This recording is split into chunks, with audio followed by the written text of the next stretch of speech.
Hello and welcome guys. Make yourselves comfortable and enjoy. This is Affinity, Chaos. Chapter 741. Alice, who was fighting against two people, was stunned when she saw Reynolds' situation. She tried to rush over to help. "We're your opponent." The young man naturally wouldn't let her have her way. This is what they had been waiting for all this while. Thankfully, he saw the young lady's trump card now, so he could prepare accordingly when they were the only two people left on the platform. "Get out of my way," Alice yelled and used the lightning element to its fullest, attacking the young man. The ferocity of her attack made the young man pause for a while. However, the light elementalist took the chance to attack her, halting her movement. "I'm sorry, but you're going nowhere," the light elementalist said. Alice was starting to get agitated. The young lady was already very close to Reynolds. Reynolds still hadn't been able to get himself together. Even though he woke up early from the attack, he was struck by an attack without even using any sort of defensive measures.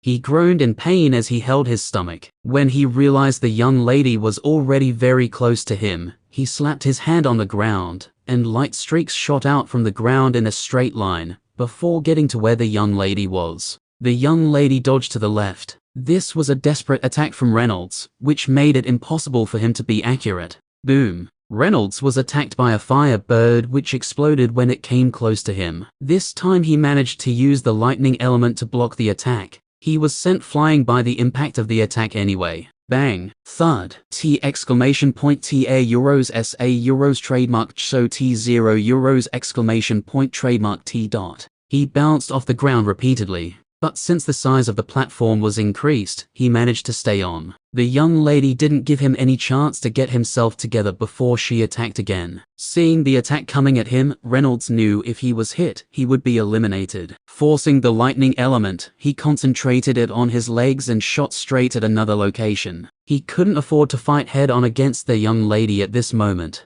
The young lady knew he wanted to escape and rushed after him, but Reynolds was faster. Since he had the lightning element, Reynolds' current target was surprisingly the light elementalist. Even in a state like this, he didn't forget their plan. If he could take out the light elementalist, then it would make things easier for them. The light elementalist was in the middle of attacking Alice. She suddenly froze. Turning around, she saw a streak of lightning rushing straight for her. Without delay, she turned into a light streak and ran away. The lightning streak didn't follow her. Instead, it changed its direction to the young man. This was Reynolds' plan from when he rushed here. He knew everyone would think his target was the young lady. Once he manages to get the young man to drop his guard, then he would attack him. Alice made sure the young man was unable to move away, keeping him in the same spot with her attacks. The young man was a sensible fighter. Realizing how things were going, he didn't panic, rather, he focused on his defense. The young lady was rushing over, and the light elementalist also wasn't far away. Given his personal strength, if Alice and Reynolds teamed up, it would still take them at the very least over 1 minute before they defeated him. This was something he was confident in. Buzz. Bang. A bolt of lightning struck the earth wall he made in front of him. The wall cracked but held on. Reynolds didn't give him any chance, attacking the next second as well. Boom. Bam. Bang. The earth wall shattered after receiving 3 attacks from both Alice and Reynolds. With the wall broken, Alice's Sealy attacked with a large heavy ice sword. The light elementalist was already back. Seeing the attack going toward the young man, she sent out an attack trying to slow down the attack. The young lady also caught up to them at this moment. Reynolds didn't stay any longer and fought with the young lady, dragging her away from this location. The elemental warrior could move once again, so he wasn't scared. The young lady was annoyed with the fact that Reynolds not only escaped from her grasp, but almost eliminated the young man with the opportunity. This was the first time she was fighting against someone who did follow the norms when fighting. Most people would try to escape just to ensure their safety. Reynolds, on the other hand, used the opportunity to attack one of his opponents. This was something she didn't even think he would try. The light elementalist rushed over to their side of the battle. Since Reynolds didn't attack softly any longer, it was as if almost being eliminated triggered him. When the light elementalist arrived, she joined hands with the young lady to suppress Reynolds. While she was here, Alice was taking advantage of the opportunity, fiercely attacking the young man. The attack by Reynolds destabilized the young man, and he hadn't been able to recover. The light elementalist was soon forced to head back after they had been able to suppress Reynolds. Buzz, crash, bang. Alice had been preparing an attack for the light elementalist while fighting with the young man. As soon as she got close, a lightning bolt fell from the sky, aiming at her head. The accuracy of the attack was impeccable. The young lady was forced to stop and retreat. Moving forward or sideways wouldn't be able to save her from the attack. With no other choice, she retreated. It was at this time she realized she messed up. The reason for this was because, while she was retreating, Reynolds's figure was shooting in her direction. There was no way to dodge the attack because that was the only side she could face. Alice made sure the young man was occupied, while before attacking, Reynolds made sure to push the young lady back after merging with the elemental warrior. A well-coordinated attack. Chapter 742. Boom, bang. Reynolds hit her accurately on the back, sending her flying. Before she even hit the ground, Reynolds continued attacking her, and before long, she passed out. The man in charge of the platform rushed over to take her out of the platform. One person had been eliminated. Currently, it was 2 against 2. Damn it, the young man said in annoyance. The battle had stopped, and they were looking at each other. Reynolds had separated from his elemental warrior, standing close to Alice as they stared daggers at their opponents. "What do you plan to do now?" Reynolds asked with a smile. "Do you think we can't take on you 2 one-on-one?" The young man asked, annoyed. No,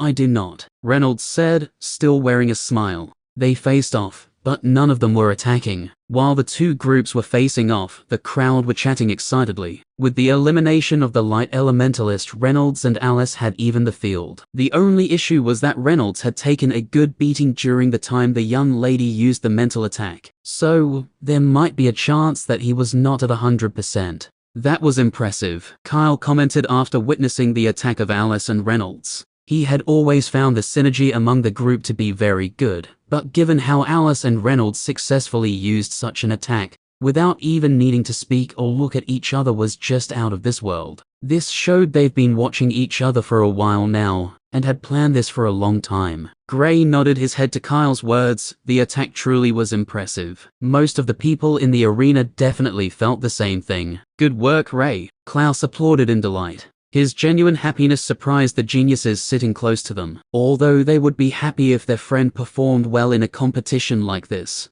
they wouldn't show this much passion. Free web novel. They looked at Gray, and to their surprise, his usual listless face had a soft smile on it. "Your friends are something else," Joyner, the son of the city mayor, praised. "Haha, of course, they're my friends." Klaus laughed in delight. His expression almost made people feel like he was bootlicking the duo. But when they recalled Gray's strength, they knew all 5 of them weren't people to be messed up. Since Kyle was with them, he was naturally counted among them. They concluded that Klaus was just a happy person, and they decided to leave it at that. The elders from the top factions present all had a look of appreciation. They all felt the duo had unimaginable potential. They might even be on the level of those freaks in the faction. The geniuses brought out by these top factions were the best. They were only the minimum requirements the faction wanted in their faction. One has to remember that at the time Alice, Reynolds, and Klaus left the Azure continent, their elemental grades were violet.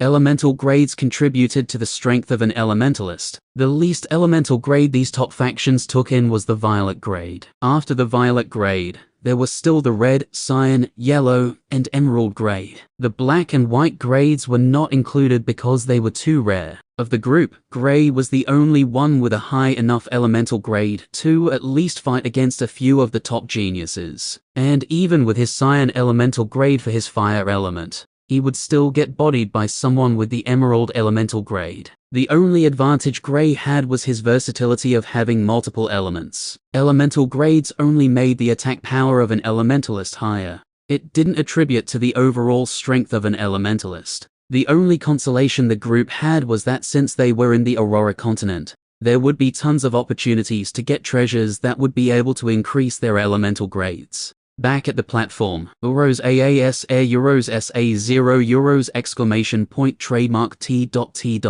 The group was still facing off. As sparks soon went off and they started fighting. Without the light elementalist to hold them back, Alice and Reynolds were berserk on them. Reynolds in particular was infuriated. The light elementalist made the battle a hell for him, and the times he was sent flying by the young lady annoyed him. His innards were still rocked, and he was at least 60% sure he had internal injuries. The young lady immediately fell on the defensive under Reynolds's attacks. She could tell that Reynolds wanted to end the battle as soon as possible, so all she planned to do was to hold out for as long as she could. If Reynolds started to lose strength, she would start her counterattack. This was not a good strategy, since it would give her opponent the chance of attacking her at will. However, if she tried to fight against Reynolds head-on, then she would lose in a very short time. With a good enough defense, she stood a chance against him. Alice and her opponent's battle was not as one-sided as Reynolds. They exchanged blows, with each having a good defensive ability.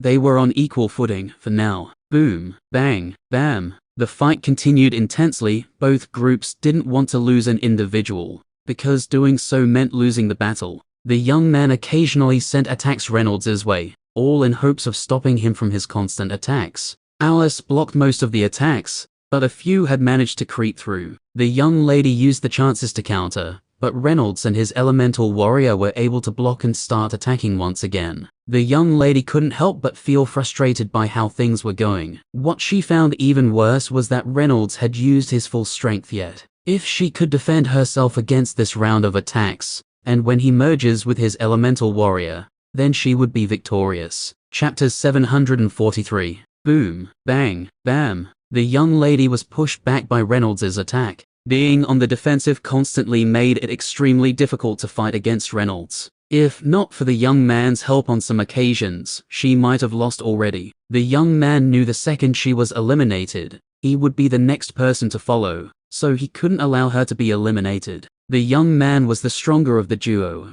and Alice hadn't been able to break down his defenses. They both had strong defenses, but the young man had a slight edge when it came to attacking power. However, Alice's Seelie was able to balance the scale with its strength. Boom, bam, bang. Reynolds, seeing that his advantage over the young lady was increasing, started to attack fiercely. He didn't give the young lady any time to even think before he attacked. He pushed her back repeatedly. The young lady finally realized it was better to at least try fighting against Reynolds than to fully stay on the defensive. If she stayed on the defensive, it was only a matter of time before Reynolds defeated her. What made it harder for her was that, unlike the young man and Alice, she didn't have the greatest defensive elements. Her elements were purely for destructive purposes. Boom. A red pattern appeared on the ground, and fire attacks came out from it. Reynolds was standing beneath the pattern. On seeing the powerful fire elemental attacks, he jumped into the sky and merged with his elemental warrior. Since the young lady had started fighting back meant it was time to go all out. After merging with his elemental warrior, Reynolds' strength increased by a lot. He wasn't planning to hold back at all. Boom, bang. A lightning orb appeared in the sky and continuously released attacks. The young lady scrambled to dodge the attacks while attacking as well. She had given up on defending. It wasn't her style of fighting. While Reynolds was entangled with the young lady, Alice was still in a heated battle with the young man. They had each broken through their defenses, but none had been able to deal a telling blow. The final battle of the mid-stages was just as expected, thrilling. The audience hadn't seen a dull moment so far. From the trio first pressuring Alice and Reynolds, to Reynolds almost being eliminated by a hidden attack, to the point where Reynolds almost eliminated the young man, and then the coordinated attack of the duo. Gray and Klaus finally felt relieved, knowing that their friends would definitely win the battle at this rate. Reynolds was the most likely one to defeat his opponent first. Then he would join hands with Alice to defeat the young man. Once he was done doing that, they would fight against each other for the number 1 and 2. Klaus was speaking more animatedly. Gray also joined in on the conversation sometimes, but he mainly spoke with Kyle. Joyner was also very friendly, so they spoke for some time as well. Boom, bam, crash. The young lady was sent flying by one of Reynolds' attacks, and unfortunately, she was electrocuted to the point where she was temporarily paralyzed. Being in this state made the lightning effect increase by almost double. This made the burn and shock increase. Reynolds didn't let the chance go as he dashed toward the young lady. The young man noticed this and tried to intercept him, but he was stopped by Alice, who was already prepared for this. Frustration showed on the young man's face, as he tried everything he could to help the young lady. Unfortunately, Reynolds had already appeared in front of her, placing a lightning sword on her neck. The man in charge of the platform appeared beside the young lady and took her out of the platform. He knew Reynolds wouldn't attack her, but he had to take her out so the others could continue their battle. 2 people had been eliminated, and there were only 3 people left. The top 3 individuals in the mid-stages rankings. With that young lady eliminated, everyone already knew who would be third. Reynolds was still in his merged state, and he rushed after the young man. With Alice also attacking, it was impossible for him to fight against the duo and succeed. He was already having difficulties fighting against Alice on her own. Now that Reynolds joined in on the battle, he was eliminated in the space of 3 minutes. Reynolds focused on breaking down his defenses while Alice kept him busy. In the end, Reynolds was the one who eliminated him. Of the 3 people eliminated, although Alice had helped out in 2, Reynolds could be said to be the one who did all the eliminations. Some of the people in the crowds felt he deserved to win the fight, but Alice was no walkover. The 2 friends stood opposite each other, both preparing to fight. Alice was in a better condition compared to Reynolds, who had been hit by a few attacks over the course of the battle. "Who do you think would win?" Kyle asked. On a good day, Reynolds would win every time. But presently, he's not at his peak, so Alice has the edge, Gray said. After a moment of silence, he added Reynolds would win anyway. "You." Kyle turned to Klaus. "I'm going with whoever wins. I personally feel Alice has a better chance. But since that moron doesn't know when to give up, he will most likely win by a small margin." Klaus replied. Reynolds was the most persistent individual among all of them. Although Gray had been in a few dangerous situations, Reynolds had more willpower compared to him. As long as Reynolds decides not to give up, the person who had the highest chance of defeating him in the group was Gray. Other than him, no one else would be able to do so. Klaus might be able to do so when he breaks through, but Reynolds would also break through as well. Without the Sealy, Alice had the lowest chance of defeating him. Chapter 744. Reynolds attacked. He couldn't stay in his merged state for too long, so the sooner he started the battle, the better for him. Alice was aware of this, so she would naturally take advantage of it. Her Sealy's ice ability could protect her from some of Reynolds' attacks, which would mean that the few it couldn't, she would have to deal with it herself. Boom. A lightning blade slashed through the ice wall with the first attempt. This was the first time Alice's defense was broken through on the first try. Alice was taken aback by this and quickly retreated. The Sealy blocked Reynolds' path, ensuring he couldn't continue his attack. Reynolds exchanged some blows with the Sealy before Alice joined the battle once again. Being a lightning elementalist like Reynolds, she was very fast, and with the aid of the Sealy's wind element, she became faster. However, Reynolds in this form was faster than her. Only a few people below the 7th stage of the Overlord plane could move faster than him presently. Boom. Bang. The Sealy was pushed back by Reynolds as he charged at Alice. "I've been a master of this art. There's no way you can use it better than me," Reynolds said as he attacked Alice. He got his elemental warrior sooner than Alice, so when it came to hiding behind his fighting companion, he knew almost all the methods. Alice was forced back since she couldn't afford to fight against Reynolds head-on. Reynolds naturally wouldn't give her the chance she wanted. Bam! Reynolds' attack was stopped by an ice dome that protected Alice. This time, he was unable to break through it on the first try. Just like before, the ice retaliated. Reynolds was forced to retreat, and the ice dome used the process to heal. Protected by the ice dome, Alice started coordinating with her Sealy, attacking Reynolds from 2 angles. Reynolds blocked and evaded the attacks. Given the advantage in numbers Alice had, a few managed to hit him, but his lightning armor blocked most of them. He barely felt the blows. Reynolds and Alice were fighting at breakneck speed. In the matter of a few seconds, they exchanged over 100 blows. They were stuck in a stalemate, with no one having the advantage. Reynolds would have been able to end the battle, but the Sealy was in his way most of the time. Alice also made sure not to leave the protective cover of the ice dome. Reynolds had been able to break through the ice dome a few times, but the Sealy had stopped him. He had been able to send Alice flying a few times, but he had been unable to defeat her because she was helped by the Sealy. Alice, on the other hand, had been able to hit him repeatedly, but Reynolds seemed to have forsaken his defenses and focused mainly on attacking. He evaded most of the attacks while blocking the others. Although he left some attacks to hit him, he made sure it wasn't the powerful ones. The final battle had been enthralling. The audience were all watching the battle excitedly. They didn't think the two friends would fight this fiercely. If not for the fact that they knew the duo were friends, they would have thought that the duo were longtime enemies, given how they were fighting. Most of the ladies supported Alice,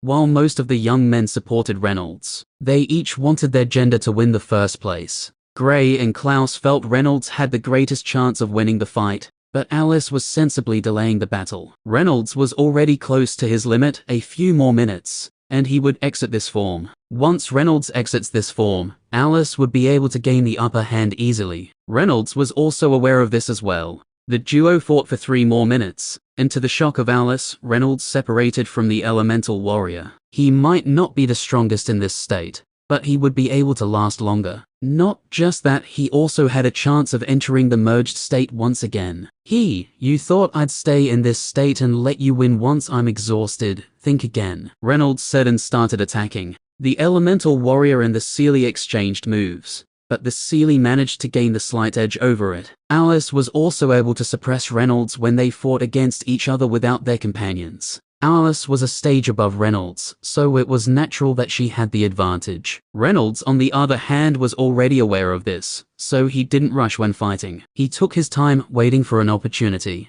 They had sparred a lot of time, so they each knew what they would do. Alice was unable to defeat him, while Reynolds was unable to gain the upper hand. If the battle continued like this, it was unknown who would win. 1 more minute went by, and something unexpected happened. In the middle of the fight, Reynolds broke through. He was already getting close to the 5th stage of the Overlord plane. The lightning that bathed him when he merged with the elemental warrior made this possible. He would have needed a few months or so before he could have broken through. But after bathing in lightning and involving in so many battles, he edged closer to breaking through by the second. Alice's expression changed when she saw this, and for a second, she almost gave up. He's crazy, don't you think so? Klaus laughed. I never expected him to win this way. Gray shook his head. Reynolds was a talented individual, and this displayed it even more. The Raiden faction elders couldn't help but smile in delight. Bringing a talent like this to the faction was a win for them. In the years to come, Reynolds' name will shake the entire continent, increasing the fame and status of the faction. Presently, they even wanted to compare him with those monsters with Cyan Elemental grade and above. Chapter 745. Alice was helpless as Reynolds' strength saw an increase. What she was worried about wasn't Reynolds advancing. Instead, it was the Elemental Warrior. She knew every time Reynolds broke through, the Elemental Warrior did the same. It was previously in the 7th stage of the Overlord plane. With Reynolds' breakthrough, it had moved to the 8th stage. What was worse was that its strength was above a regular 8th stage Overlord plane elementalist. Reynolds grinned and looked at Alice. I've won. Don't get cocky, Alice said before attacking. Reynolds blocked the attack and retaliated. He was on the same stage as Alice, so she wouldn't be able to suppress him any longer. Even if there was a difference in their strength, he wouldn't be too far behind her. On the side of the Elemental Warrior and the Seelie, the Elemental Warrior's increase in strength allowed it to instantly suppress the Seelie. Alice didn't let this get to her. She knew a chance might present itself for her to take advantage of. Reynolds, however, didn't plan on giving her that chance. With a leap, he merged with the Elemental Warrior, and his strength shot straight to the 9th stage of the Overlord plane. Alice instantly felt pressured just from his aura. Reynolds was flying in the sky as he looked down at Alice. It is time to end this. With that statement, he launched an unbelievable attack. The surrounding area was filled with lightning, and arcs of crisscrossing lightning flashed through the platform. His figure merged into the lightning as he attacked. When he used this attack, all the elders of the top factions stood on their feet. Even Gray stood up as well. Gray, isn't this the same thing as that thing you did with your fire element? Klaus asked in shock. It should be, Gray said with a dumbstruck expression. This is not a complete domain. At least not yet. It's more like a semi-domain. He would still need some time before he can make one like ours. If he's lucky, he might get it before breaking through to the Sage plane. But I doubt that would be possible, Void said to the duo. Kyle overheard their conversation and turned to look at Gray, then at Void. He knew of domains and also felt this was a lightning domain. Only after hearing Void's words did he sense the slight difference in it. This wasn't the main issue. What made him have a flabbergasted look was Klaus' words. If he recalled correctly, What Klaus said meant that Gray had already awakened his fire domain. He's only in the 7th stage of the Overlord plane. How the hell is that possible? Kyle was screaming in his head. He looked at Gray, then at Void, then at Reynolds. Although Reynolds hadn't completely awakened his domain, he had already set the foundation for it. If he is unable to awaken it while in the Overlord plane, he wouldn't have any issues with awakening it while in the Sage plane. One has to know that most geniuses from top families and factions only awaken it at the Sage plane, or even when they become elemental venerables. The fact that Reynolds would be able to awaken his own in the Sage plane was already shocking. If the news of Gray being able to awaken his own in the Overlord plane spreads out, it would cause an uproar in the entire continent. There were some elemental venerables who still haven't been able to awaken their domains. Yet Gray had already awakened his, and he was still 2 planes below this stage. Kyle couldn't help but imagine just how many domains he would awaken before he becomes an elemental venerable. Now Kyle understood the meaning behind Gray's words the previous night. When he asked Gray how powerful he was, Gray said he had no idea. At that time, he felt Gray was arrogant. Now he knew he was just stupid. Gray was practically unmatched in the Overlord plane. In fact, fighting against Overlord plane elementalists was bullying from Kyle's point of view. The elders from the factions also noticed the abnormalities in Reynolds' semi-domain, but it couldn't hide their shock. The elders from the Raiden faction felt like crying tears of joy. Even those geniuses with Psi elemental grade and above don't have guarantees of being able to awaken theirs while they were still in the Sage plane, but Reynolds already did. "We've found a gem," one of the elders said, laughing in delight. The elder was chubby, so his cheeks vibrated from excitement as he laughed. "The faction leader will be impressed," another elder said, looking at the platform with a warm expression. As things stand, if anyone tried to harm Reynolds, he was prepared to kill the person, even at the cost of his life. Alice was left standing on the platform with a dumbfounded expression. She couldn't make heads or tails of where Reynolds was located. Bam, bang, bam. Attacks hit her from different angles, and before long, she was on her knees, barely able to keep herself standing. Reynolds' figure, which was covered in lightning, appeared above her with a lightning sword pointing at her. "You've lost," he said softly. "I know," Alice said with a wry smile before standing up. Reynolds separated from his elemental warrior, and it disappeared. The Seelie also went back into Alice's body. She needed to recover from the battle. It had been an exhausting battle, but she still lost. Although she was disappointed, she didn't feel down. Seeing Reynolds' increase in strength had motivated her to work even harder to attain the strength she needed. The man in charge of the platform walked forward to announce the winner. Reynolds was the number 1 figure below the late stages of the Overlord plane, while he was closely followed by Alice, who was second. The multi-elementalist Reynolds defeated when he first merged with the elemental warrior looked at Reynolds in trepidation. She was thankful it wasn't during their fight he managed to do what he just did. Chapter 746. "You two are amazing," Kyle said when Reynolds and Alice came back to their seats. "I'm exhausted," Reynolds said with a tired expression. "Me too. Thanks, we did our best not to let Klaus down," Alice replied before taking a seat. "Nice job, you will be rewarded well," Klaus said. Reynolds and Alice rolled their eyes at him when they heard his words. Kyle, on the other hand, thought Klaus promised to reward the duo if they performed well. Although he knew they wouldn't do it, it still felt kind of odd. Gray, on the other hand, knew Klaus was just bullshitting like he usually does. Only those who don't know him will believe whatever he says. With the end of the mid-stages Overlord plane rankings, it was time for the late stages Overlord plane rankings. Gray and Klaus would be taking part in it. "It's finally time for you to show your strength, you better not let us down," Reynolds said with a mysterious smile. "Of course not. You should be saying that to Gray, not me," Klaus snorted coldly. The duo looked at Gray, and for the first time in a while, Gray flexed his strength with his words. "How could you doubt me? I've always delivered." Gray's flex was low-key cool. Klaus and the others were surprised when they heard Gray say this. Gray wasn't the type who usually does things like this. He only occasionally finds trouble with Klaus, while also playing with the group. Flexing around when there were people was not something he usually does. Some of those who were seated at the same table as Gray the previous night when he battled against the young ladies felt he was bragging once again. He was powerful, they weren't denying that, but the fact that he was this proud made them dislike him. Adding the fact that he rarely spoke with people made it worse.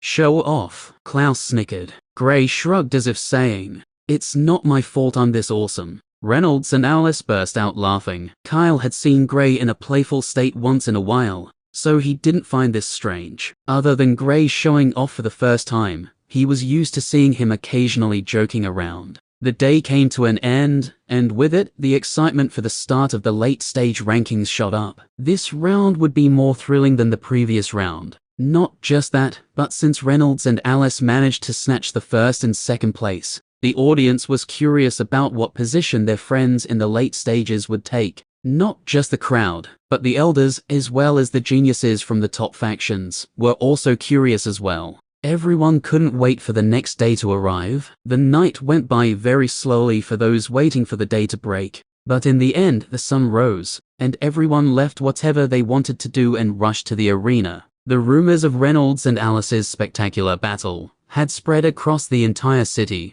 that even without introduction, the duo were known all around. For some reason, Klaus was even more famous than them. What was surprising was that he hadn't fought any battles, yet he was famous. This is attributed to his great socializing skill. When the group arrived at the arena, they attracted a lot of attention. An hour after getting to the arena, all the participants were asked to step forward. Seeing both Gray and Klaus stand up, the crowd was hyped. Reynolds and Alice had already set the bar. Now the crowd wanted to see if Gray and Klaus would be able to meet it or even better, exceed it. "What did you do?" Gray couldn't help but ask Klaus. "Nothing. I only paid some people to spread the news of their victory," Klaus said with a smile. "Well, now we've become their target," Gray said as he looked around. "Are you worried?" Klaus asked with a surprised expression. "Why would I be?" Gray replied with a question. In a group fight like these brawls, Gray feared nothing. He had been in so many brawls to count. If these people went to the continent he first came to when he came to the Aurora continent, then they would know that he was not a person who was scared of crowds. We're entering the next round with a high profile. Klaus chuckled. "We came here very high profile. I don't know what would be more high profile than being looked at by everyone, even your opponents as well," Gray said. The duo was still speaking when a middle-aged woman flew down from the special area to announce the rules of the battles. The lady was from the Moonlight faction, the faction Klaus wanted to join at all costs. The lady gave the rules, and it wasn't different from the rules of the mid-stages. The first round would be a brawl with 50 participants on a single platform. The mid-stages rankings had the highest number of people. Participants in the late stages were a few numbers below them. The participants would be arranged with their registration numbers. Klaus and Gray had numbers that were separated by just one figure. Reynolds was the person with the number in the middle. When they were registering, Alice was the first, followed by Klaus, Reynolds, and lastly Gray. With the closeness of their numbers, they would be placed on the same platform,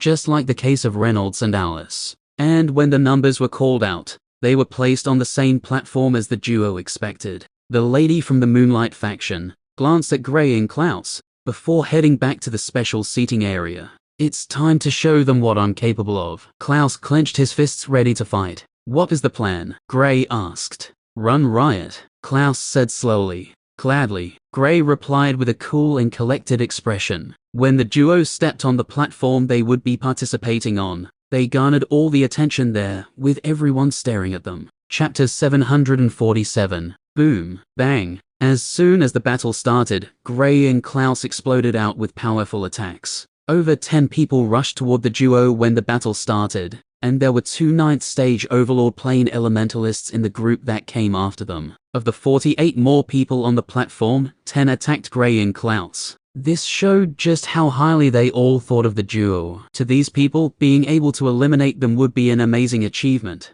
The reason for this was that the duo were already lauded to get into the top 10 after the incredible performance of their friends. Gray had also shown some of his strength during the party Joiner and Klaus hosted at the Mayor's Manor, so they knew he was powerful. Gray blinked repeatedly as he attacked everyone close to him. He didn't even bother using his elemental attacks. These people were stupid enough to get too close. With a single punch, he sent them flying. A few of the people passed out the second his fist connected with their chests. While Gray was fighting in a brutish manner, Klaus was using his water element to cause havoc. He swept 3 people off their feet with a single attack, before using his superior ice abilities to attack. He had to show how powerful his water and ice abilities were if he wanted to truly impress the Moonlight faction, so he was going all out right from the get-go. He kept some cards hidden, but he wanted to advance in an overbearing manner. Gray was already doing this, and he followed suit. They are literally eliminating everyone. Reynolds's eyes twitched. During their time, he teamed up with Alice to fight against those who came after them, but Klaus and Gray didn't team up, instead, they separated. Klaus wasn't as powerful as Gray, but he was very smart. He ensured that other than those in the 7th stage, he avoided those in the 8th and 9th stage. If any of them came after him, he would sensibly send the person Gray's way. In this manner, he had been able to appear powerful, while only fighting those he knew he could easily deal with. Klaus was a cunning figure, and only a few people noticed this in this round of battle. Only 10 people would qualify from this platform, and of the 50 people, Gray had eliminated 10 on his own within 5 minutes. Klaus was just behind him with 8 eliminations. This was a shocking number given the fact that there were 50 people on the platform, with 2 people eliminating almost half of the number on their own. It showed how powerful they were. Gray and Klaus shook the entire arena. This was by far the most chaotic battle ever since the competition started, and it was caused by only 2 figures. Gray could be mistaken for a barbarian because of his fighting method, while Klaus was a sophisticated young master, who seemed to be using his bare minimum, but getting the best results. The entire arena was abuzz, all excited that the 2 friends didn't disappoint them. 3 more minutes went by, and there were only 20 people left on the platform. Gray and Klaus had eliminated 2 more people each, increasing their count to 12 and 10 respectively. This meant that of the 30 people eliminated, they eliminated over 60% of them. The 20 people left all exchanged glances. It would be better if they all picked an opponent and fought. Klaus and Gray were the only ones left that were in the 7th stage. The others were either in the 8th or 9th stage of the Overlord plane. Klaus picked an 8th stage Overlord plane fire elementalist, while Gray picked a 9th stage dual elementalist, who had the lightning and water element. The rest of the participants all picked an opponent and started battling with them. Gray's opponent was by no means weak. If placed with others of the same stage, he would win, but facing Gray, he was left frustrated. Klaus and his opponent were stuck in a stalemate after the first exchange, but Klaus quickly created an opportunity for himself and capitalized on it. He wanted to advance in an overbearing manner, so there was no way he would allow someone to get the better of him, or even make him seem weak, unless the said person was in the 9th stage of the Overlord plane. Boom, bang, bam. The battles on the platform intensified. Klaus and Gray were the ones who had completely suppressed the opponents they picked. In no time, Gray defeated his opponent, and Klaus did the same as well. When the duo were done, they did something that amused the entire arena. They walked to the side, and Klaus, well, being Klaus, took out the throne Void stole from the Emperor back at the Killen Empire and sat down. Gray wasn't as eye-catching as him. He saw on the ground with both legs crossed. Reynolds felt like crying. Why didn't I think of that? You're jealous they're showing off, Kyle asked. Aren't you? I should have registered for the late stages rankings. Even if I don't get into a faction, I would be able to show off in this round, Reynolds said with deep regret. Kyle didn't know what to say as he looked at Reynolds. Klaus had already attracted too many people, so doing this was just increasing the numbers. Gray and Klaus sat down on the platform for almost 10 minutes, doing nothing other than chatting with each other and watching the other battles. It was almost like they were part of the audience. The only difference was that they were on the platform. Since they had defeated their opponents, they naturally didn't need to help the others in the battle. But seeing the duo sitting so comfortably irritated the others fighting. A few of them had the thought of launching a sneak attack on the duo, but they refrained from it in the end. Gray's space element would mean that he could dodge the attack. Klaus had used his ice ability, and they had seen just how powerful it was. Leaving the duo alone was the best choice. Chapter 748.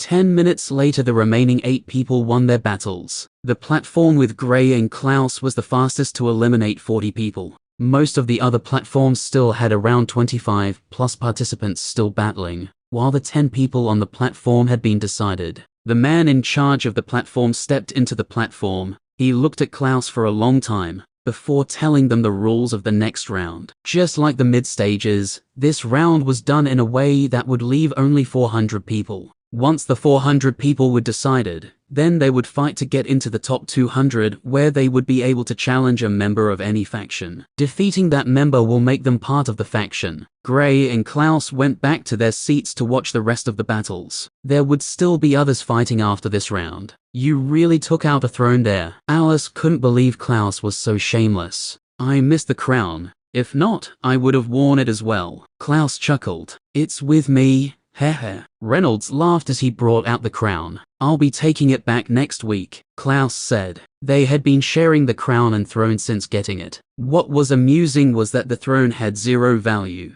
They could make something like it if they wanted to, but the two said this one brought back memories. Gray and Alice let them be since it was none of their business. The group continued speaking as they watched the other battles. Gray studied most of the geniuses in the 9th stage of the Overlord plane. They were his potential opponents, so he had to learn a thing or two about them. He wouldn't be able to learn about all of them, but at least knowing some would not be bad. There were also things to learn from watching the battles. Klaus continued speaking with people, not too bothered with the participants fighting. He would occasionally look at the platforms, and if anyone caught his eye, he would focus on the person. Time went by and before they knew it, it was already sunset. The first round had ended with the 400 people confirmed. When they returned the next day, they would have to fight a singles battle. This would show just how powerful the participants were. In the brawl, other than Gray, Klaus, and a few other individuals, no other person had a performance worth remembering. Everyone knew these people might be hiding their strength, waiting for when they challenged someone from the faction they want to join. This was common among all the participants. Even in the previous competitions, things like this also happened. Klaus stayed at the inn today. He didn't go out for his usual evening stroll,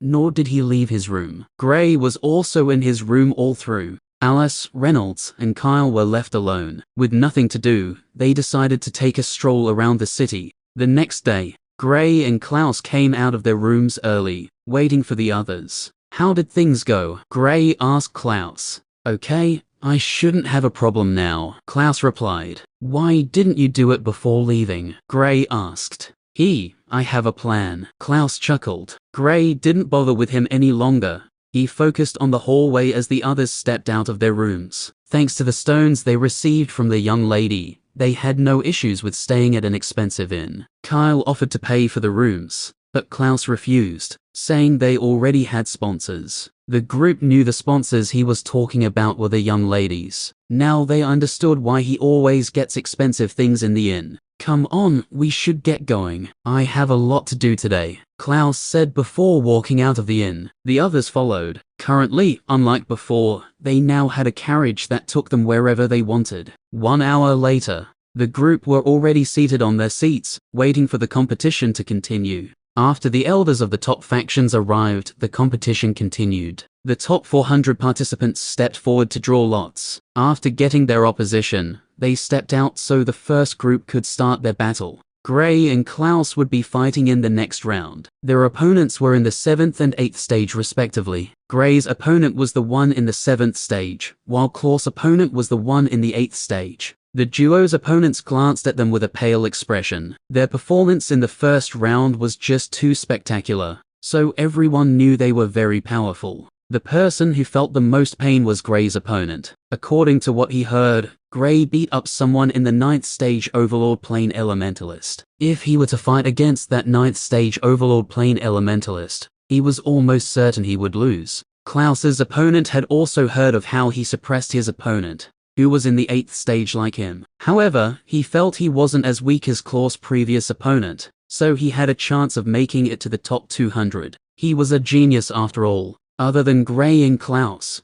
there were 3 people who were also greatly feared. 2 young ladies and a young man. They were all in the 9th stage of the Overlord plane. Gray and Klaus also looked in the eyes of their opponents. They nodded at them before heading back to their seats. I feel sorry for your opponent, Kyle said to Gray. He should be fine. Klaus's opponent will be in more trouble, Gray replied. The group watched the first rounds of battles as they waited for Gray and Klaus's turn. One of the young ladies among the 3 other people fought in this round. Her opponent was a young lady in the 9th stage as well. From the start of the battle to the end, she completely dominated her opponent. Chapter 749. She's not bad, Gray commented lightly. My thoughts as well, Klaus said with a serious expression. Stop acting as if you can defeat everyone, Gray can, Reynolds mocked. Mind your business, bloated chicken, Klaus replied with a bland expression. Reynolds naturally didn't take this lying. So, while seated in the midst of other geniuses, Klaus and Reynolds started one of their famous cursing sessions. What I find strange about them is that they don't care about how other people see them. It's truly impressive, Kyle said with a sigh.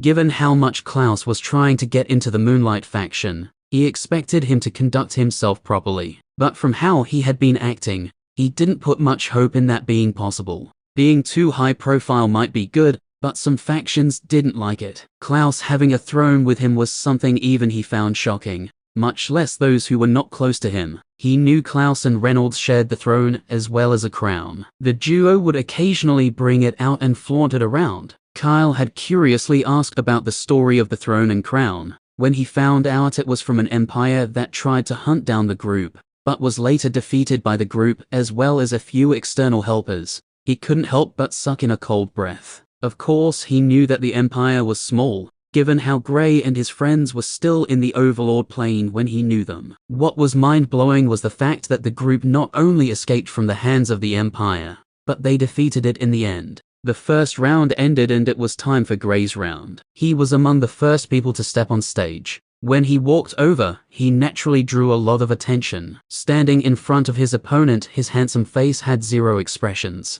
How unlucky. The young man Gray was fighting against muttered, a little annoyed. Gray overheard him, but pretended as if he didn't. It wasn't nice to make others feel down just because they were weak. Everyone had the opportunity to grow stronger in the future. The man in charge of their platform asked the duo if they were ready, and after getting confirmation from them, he called for the start of the battle. As soon as the battle started, the young man charged at him. He didn't give Gray the chance to defeat him without even being able to release an attack. Gray naturally knew the intentions of the young man, so he played along, giving him the chance to show his skills. The young man was a water elementalist who was surprisingly very adept in manipulating the water element. If he were to be in the 9th stage, he wouldn't be any weaker than those 3 feared in this round. Unfortunately, he was only in the 7th stage. After giving him the chance to show his skills, Gray finally took the battle seriously. With a blink, he appeared behind his opponent, sending out a powerful attack. When the fire exploded behind the young man, he tried to use his water element to shield himself,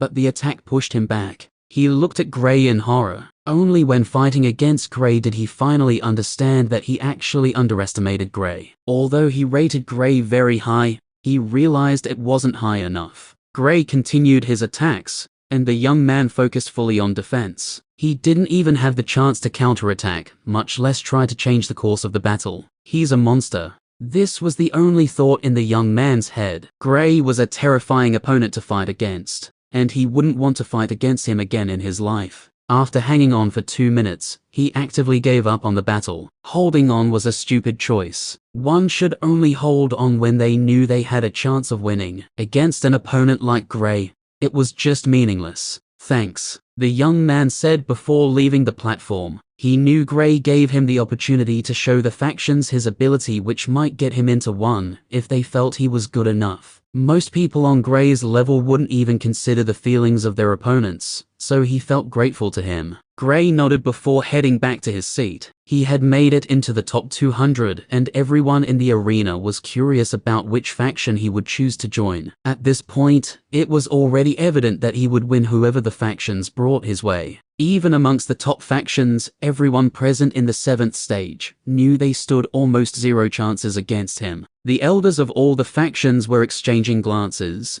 The reason for this was very evident. Gray was at least on the same level as those monsters with Cyan Elemental grade and higher. Not just that, But Gray had used 3 different elements so far: earth, space, and fire element. He also had a special powerful flame. All the faction's elders could currently see the competitive spirit in each other's eyes. They all wanted to recruit such a figure. Having someone like this was beyond exceptional. One Gray was far more valuable than 100 regular geniuses. Reynolds and the others were well above regular geniuses, but were just below exceptional. Once they get good training from a top faction, they might get into the exceptional league. Gray was already above the exceptional league, and this was without being in a faction. It was only a matter of time before he shook the world. When Gray returned, he noticed the glances he was getting. Not just that, but some elders were outrightly using their spiritual senses to check him out. He knew the reason for this,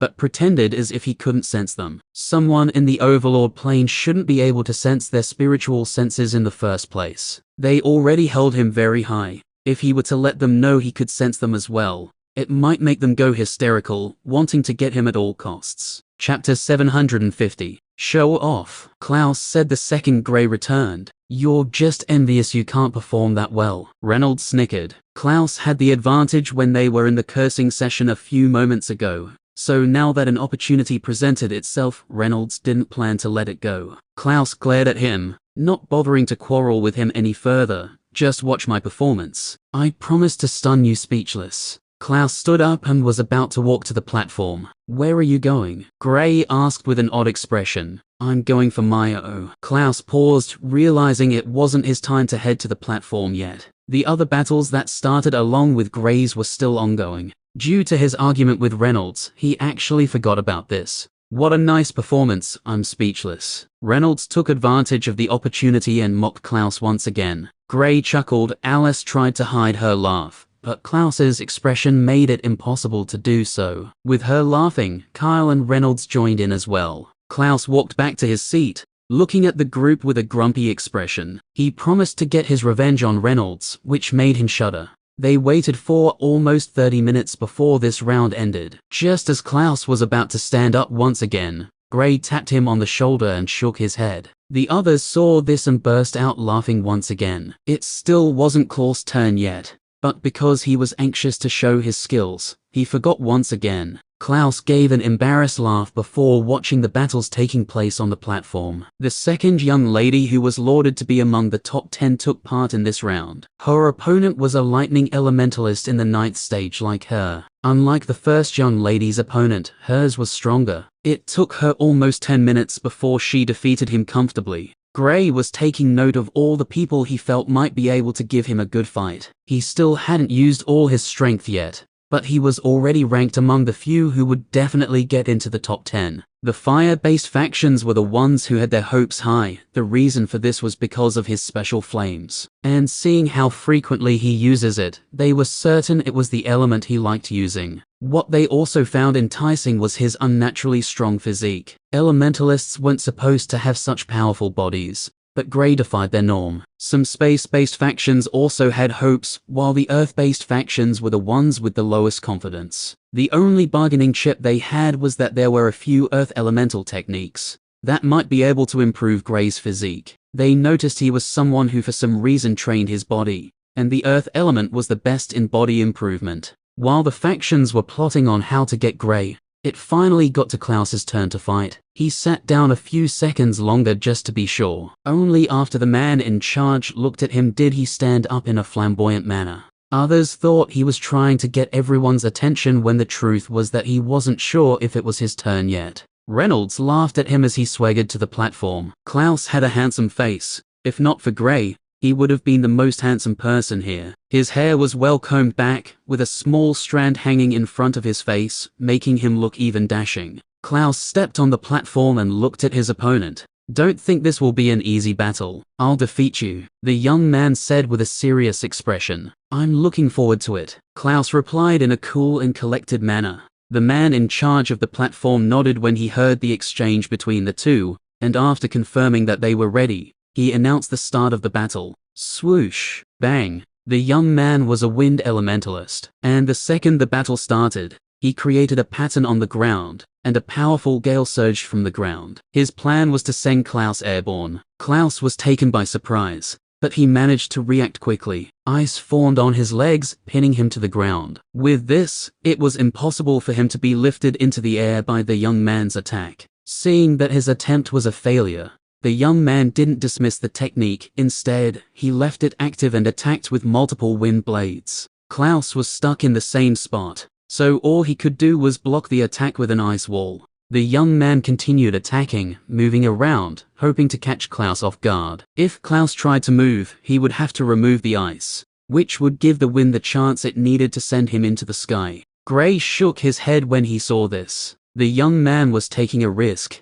but Klaus wasn't someone who had zero fighting experience. This would work on people who didn't have sufficient experience. But on someone like Klaus who had engaged in multiple battles, even going as far as fighting against an empire, this was child's play to him. He's making a mistake, Alice said. Kyle nodded. Anyone who was experienced wouldn't be worried about this attack. He couldn't even beat him up a little. Damn it. Reynolds shook his head. He knew Klaus would win, but he hoped the young man would at least give him a tough challenge. This way, he would be able to get another chance at mocking him. While the group were discussing, a change occurred on the platform. Klaus, who had been stationary since the start of the battle, moved. Ice grew all the way to his knee, and to the surprise of the young man, Klaus exploded forth with a terrifying speed. His expression changed as he hastily tried to block Klaus's incoming attack. However, he was taken aback when he saw the snow around the platform. The attack he wanted to use was frozen. Chapter 751. Boom. Bang. Klaus's attack connected with the young man and sent him flying out of the platform. Watching the Seelie has been very beneficial, Klaus thought to himself. This was an attack he created after watching the Seelie's battles the previous round. It was still in its early phase, but he could already see how powerful it was. Being able to even stop the attack of the young man showed its power. The man in charge of the platform came over to declare Klaus the winner of the battle. Klaus walked back to his seat in a collected manner. He didn't put in any airs as he would usually do. You see that? He asked Reynolds when he got back to his seat. It's nothing I can't do, Reynolds retorted. Hair, in the same fashion. Not a chance. Klaus sat down, not looking at Reynolds. Klaus's performance wasn't on Gray's level, but he was at least among the top people there. Everyone could see he was very adept at using the ice ability of the water element. Only water-based factions were thinking of taking him in, since he was a water elementalist. The other factions had water elemental skills, but they mainly focused on a specific element. Gray, Alice, and Kyle congratulated Klaus on his victory, while Reynolds complained about how weak his opponent was. Klaus and Reynolds soon started bickering once again, and the others hastily gave them some space. The reason for this was that they wanted to avoid being dragged into this at all costs. Klaus and Reynolds might not have any shame in doing this in front of so many people, but the others did. They watched the battle for that day, and not all the battles were fought. Around 100 battles were fought that day. There would be 200 battles in total, so the next 100 would be fought the next day. Gray and Klaus had already made it to the top 200, so they could decide not to watch the battles of the next day. Of course, they chose to watch it, since it would be beneficial to know their opponents. Gray and Klaus hadn't fought the really powerful participants yet, so it was better to see every battle. That day came to an end and the next day soon came. Since the group weren't participating in any of the battles, they only watched and left. Some people caught their eye, while Gray's interest was piqued by a young man. He was certain that this person was hiding his true strength. The reason for this was that when the battle started, the young man was fighting within a certain power range, but when he noticed he was on the verge of losing, he exploded out with some powerful attacks. From the way he used it, Gray knew this wasn't his full strength. The young man was in the 8th stage of the Overlord plane. Klaus mainly socialized throughout that day, making new friends as the day went on. The next day came in the blink of an eye, and the top 200 had been concluded. The participants were all called to step on stage, and the lady from the Moonlight faction flew down once again to give a speech and tell them some things that were unacceptable. When she was done speaking, she returned to her seat. Those who wish to challenge anyone from the faction they desire to join should stay on the platform, while the rest can go back to their seats. one of the men in charge of the platform said. To his surprise, over 30 stayed behind to challenge someone from the faction they wanted to get into. Klaus was naturally part of this group. Gray wished him good luck before leaving the platform. He had no interest in joining any of these factions, so there was no need in staying behind. How come so many stayed behind? Reynolds asked. This is the highest number of people wishing to challenge someone from a faction that they've seen. Even the Origin Plane rounds didn't have this much. It's because of you two, obviously. Take that multi-elementalist you defeated. She's powerful enough to get into a faction of her choice. But since she didn't challenge anyone and didn't make it to the top 10, she had to settle for less. Kyle explained. Oh, I see now. They don't want to take any chances. Reynolds nodded thoughtfully. A few people approached Gray while he was sitting, trying to start up a conversation with him. He didn't want to be rude or arrogant, so he entertained them for now. He naturally didn't speak much. Most of the people who came were sent over by the elders of their faction, all in a bid to get information about which faction he wanted to join. From the strength he displayed, everyone found it extremely difficult to accept that he didn't even challenge anyone from the factions. He had at least an 80% chance of winning easily. They all wanted to know why he didn't even attempt it. Klaus was still on the platform, which meant he would be challenging someone. Gray didn't spill any information to them. He didn't want them to know that he didn't want to join any faction here. He might only consider it when he doesn't find what he's searching for in the other regions.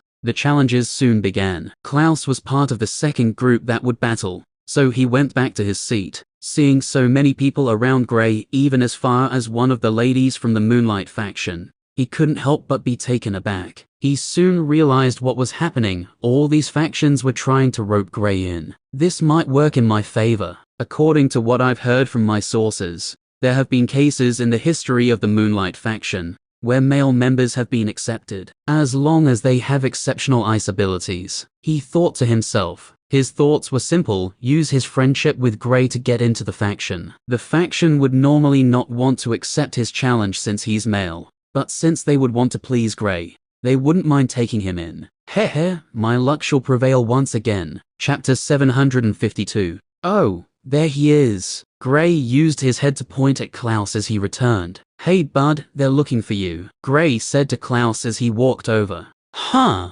me? Klaus asked, a little taken aback. Gray and the others nodded. Amongst the people who were with Gray, 7 of them moved closer to Klaus to speak with him. To his surprise, the young lady who was from the Moonlight faction was part of them. Klaus, who had been planning to use Gray's fame to get into the Moonlight faction, was shocked, but he hid it well. Since he was acquainted with the young lady from the Moonlight faction, he was free with her. When the others saw this, they almost wanted to beat themselves up. Klaus had been talking with the ladies from the Moonlight faction for some time now. Well, he had been speaking with everyone, so he was quite acquainted with them. However, this group of people from the water-based factions weren't part of the people he frequently spoke with. The group stayed with him for a few minutes, and after trying to fish out which faction he wanted to join, he told them they would find out when it was his turn to challenge someone. After they left, Klaus smiled proudly. To be honest, he wasn't really feeling bad or sad that Gray gained most of the attention. He was his friend, so he was quite happy for him. But being approached by the factions, especially the Moonlight faction, made him realize he was also a genius. Being with someone like Gray made him forget about this on some occasions. This gave him a wake-up call. However, he still didn't think much about it. Being himself, he still joked with the group about how he was going to use Gray's fame to get into the Moonlight faction. How come they didn't treat us like this? Reynolds couldn't help but ask. Because they know what a true genius is, Klaus mocked. This was a chance for him to get at Reynolds. Of course, he was not going to let it go. Reynolds almost wanted to fight with him, but when Klaus saw Alice's eyes, he shuddered before saying, "It's because they've seen that you two are so talented, and seeing how we performed as well, they thought it was best to recruit us sooner rather than later." Klaus's explanation was very plausible. The factions knew that they wouldn't really have a problem with getting into a faction, so they tried to see which faction they had in mind before trying to recruit them. Since both Gray and Klaus kept silent about it, they didn't try to recruit them. Their motive had already been seen. Guess my luck did prevail. Klaus chuckled to himself. Seeing Klaus chuckling to himself, Reynolds looked at him as if he had gone mad. Klaus naturally didn't bother with this. Kyle, on the other hand, was flabbergasted. He had been the one who had been telling Klaus it was impossible for him to get into the Moonlight faction, since they only took in girls. But Klaus hadn't even tried to challenge someone from the Moonlight faction, yet they actively extended a hand of invitation. Are they even humans? Kyle felt his brain twitch, and he couldn't help but shake his head. Gray and his friends had opened him to a world he never thought was possible. First, there was Gray, the monstrous genius. Then there was Void, his talking cat. There's Klaus, who could be crowned the king of luck. There's Reynolds, who was also a terrifying genius. And lastly, there was Alice, who managed to make a pact with a Seelie, which was almost extinct. He felt a little downhearted when he thought about himself. Other than his special flame, he had nothing else. Traveling with Gray and his friends made him feel depressed. However, it also gave him the motivation to grow stronger. This was the main reason he traveled with them. The small time he spent with the group when they entered the mansion piqued his interest. Only after traveling with them did he understand why they were the way they are. Time went by and it was finally Klaus's turn to challenge his opponent. All the water-based factions hoped he would pick them. The audience also waited for his response. They all knew the Moonlight faction was regarded as the #1 faction when it came to ice ability, and seeing how Klaus had been fighting all this while, they knew he would prefer a faction that had a great history when it came to their ice abilities. They, however, ruled out the possibility of him getting into the Moonlight faction, since they don't accept males. Klaus stood on the platform with a confident smile, before saying slowly, "I'd like to challenge a member of the Moonlight faction." The audience was stunned when they heard his words. Is he dumb or something? Hasn't he heard the Moonlight faction only accepts female members? Someone from the crowd asked. He must be a pervert since he even has plans of joining an all-girls faction in the first place. A young lady said, "Aren't you the same person who said you'll marry him even if he has 10 wives? Just say you're jealous rather than making him look bad. As you know, he prefers a faction that has a great ice ability, and the Moonlight faction is the best." Another young lady defended Klaus. Conversations broke out in different parts of the crowd, as some people felt Klaus was only making a fool of himself, while a few felt if the Moonlight faction didn't take him, it would be their loss. While the crowd was speaking, a gentle voice came from the special seating area. "We accept your challenge." This was the only time a faction had spoken since being challenged. The rest time, a member would walk out and fight against the challenger. But due to how delicate the situation was, the lady from the Moonlight faction felt it was better to voice out their acceptance to the challenge. Wait, what? Chapter 753. The entire arena was sent into an uproar when they heard the voice coming from the special seating area.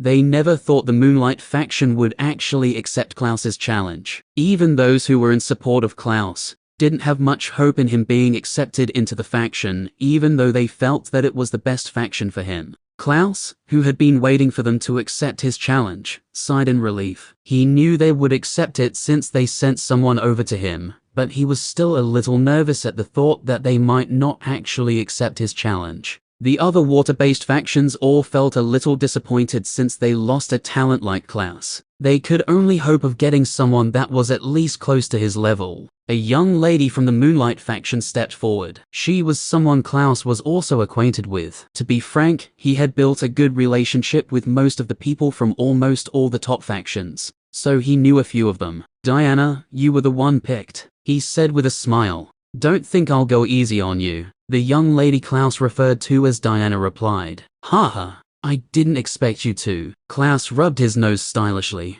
The man in charge of the platform was still a little taken aback by the fact that the Moonlight faction actually agreed to Klaus's challenge. When he saw the relationship between Klaus and Diana, he shook his head. This was the most shocked he had been in a while. After confirming with both participants if they were ready, he called for the start of the battle. Diana was the first to attack, sending out multiple ice arrows. Klaus created a water ball that he used to stop the ice arrows. The arrows started to melt the second they entered the water ball. He added his special heavy water into it, hence it was able to quickly counter the ice. Diana was a little taken aback when she saw that her ice attack was stopped so easily. Unknown to her, Klaus's special water had a great effect on the ice. It could easily melt ice compared to normal water. It also had the effect of improving the thickness of the ice. It mainly involves how Klaus chooses to use it. Presently, against a faction that had great ice users, he could be said to be their greatest enemy.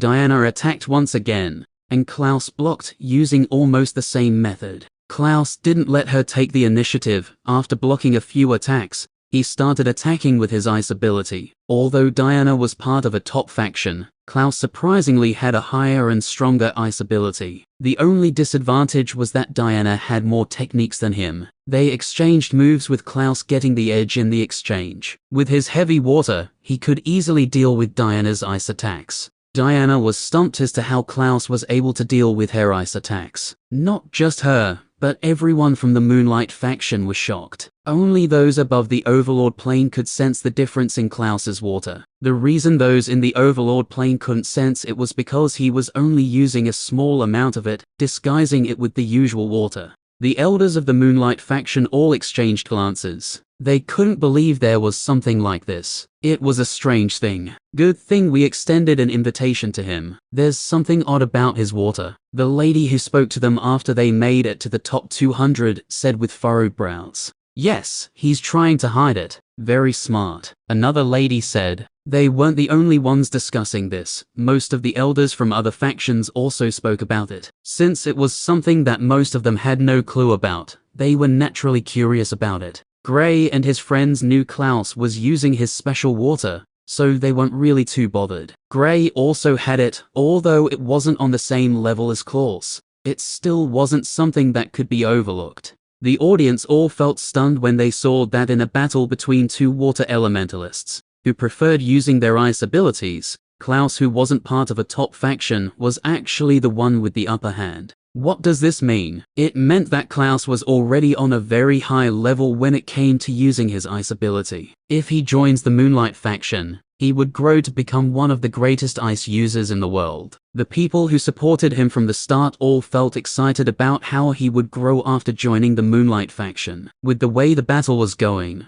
it was already evident that Klaus would win the battle. Just as expected, Klaus started to increase the aggressiveness of his attacks. He didn't give Diana any chance to block his attacks, gradually forcing her back. He finally got the chance to send her off the platform with a water stream. Diana created an ice wall in front of her to block it, but Klaus's water stream breezed through it easily, before sending her out of the platform. Klaus stood on the platform with a calm expression. He had finally joined the Moonlight faction. This was his goal from the start, and he achieved it thanks to a series of events. If Alice and Reynolds didn't fight before them, it would have been a little difficult to get the attention of the Moonlight faction. But after Alice and Reynolds managed to create a huge popularity for the group, all he had to do was to show his talent. Although in the end, it was his talent that got him into the Moonlight faction, he wouldn't have been able to without his friend's help. He walked back to his seat, since another battle would be taking place immediately after this one. When he got back, to the surprise of his friends, he actually told them thank you. Klaus, are you all right? Reynolds couldn't help but ask. Chapter 754. Klaus looked at Reynolds and refused to respond. Gray and Alice looked at Klaus oddly. He doesn't usually do things like this. They knew it was most likely after getting into the Moonlight faction. Are you going to continue to get a higher rank in the competition? Alice asked. Of course. You two already took the first and second position. Do you think I wouldn't want that as well? Klaus replied immediately. This wasn't even a question. He naturally knew Gray would defeat him, but he didn't mind getting the second position. The group continued speaking about the battles before Diana and a few other girls came over to where Klaus was seated. Since he was already part of their faction, there was nothing wrong with them speaking with him. How did you do it? Diana asked. What? Klaus feigned ignorance. Stop playing dumb. You know what I'm talking about, Diana said. She didn't mean this in an angry way. She was just genuinely curious as to how Klaus was able to break through her ice so easily. Oh, that, you see, it's quite easy. Klaus opened his palm, and his special water appeared on his palm. This time, he didn't do anything to hide it, so it was very clear for them to notice. How's that possible? The girls all exclaimed in shock. This was the first time they were seeing something like this. They all knew the water at the bottom of the ocean was extremely heavy, and they could sense such heaviness in Klaus's water. What they found shocking was how Klaus managed to do it. They had never heard of a water elementalist having something like this before. Nothing is impossible, Klaus said with a vague smile. Gray and the others rolled their eyes when they saw his acting. Klaus was a genius, no doubt, but he was also a crazy guy, so there's that. The ladies asked Klaus if he could teach them. He naturally disagreed with it. This was his specialty, although Gray also had it. Gray wasn't as proficient in it as he was. Not just that, but he knew it would be almost impossible for the young ladies to learn it.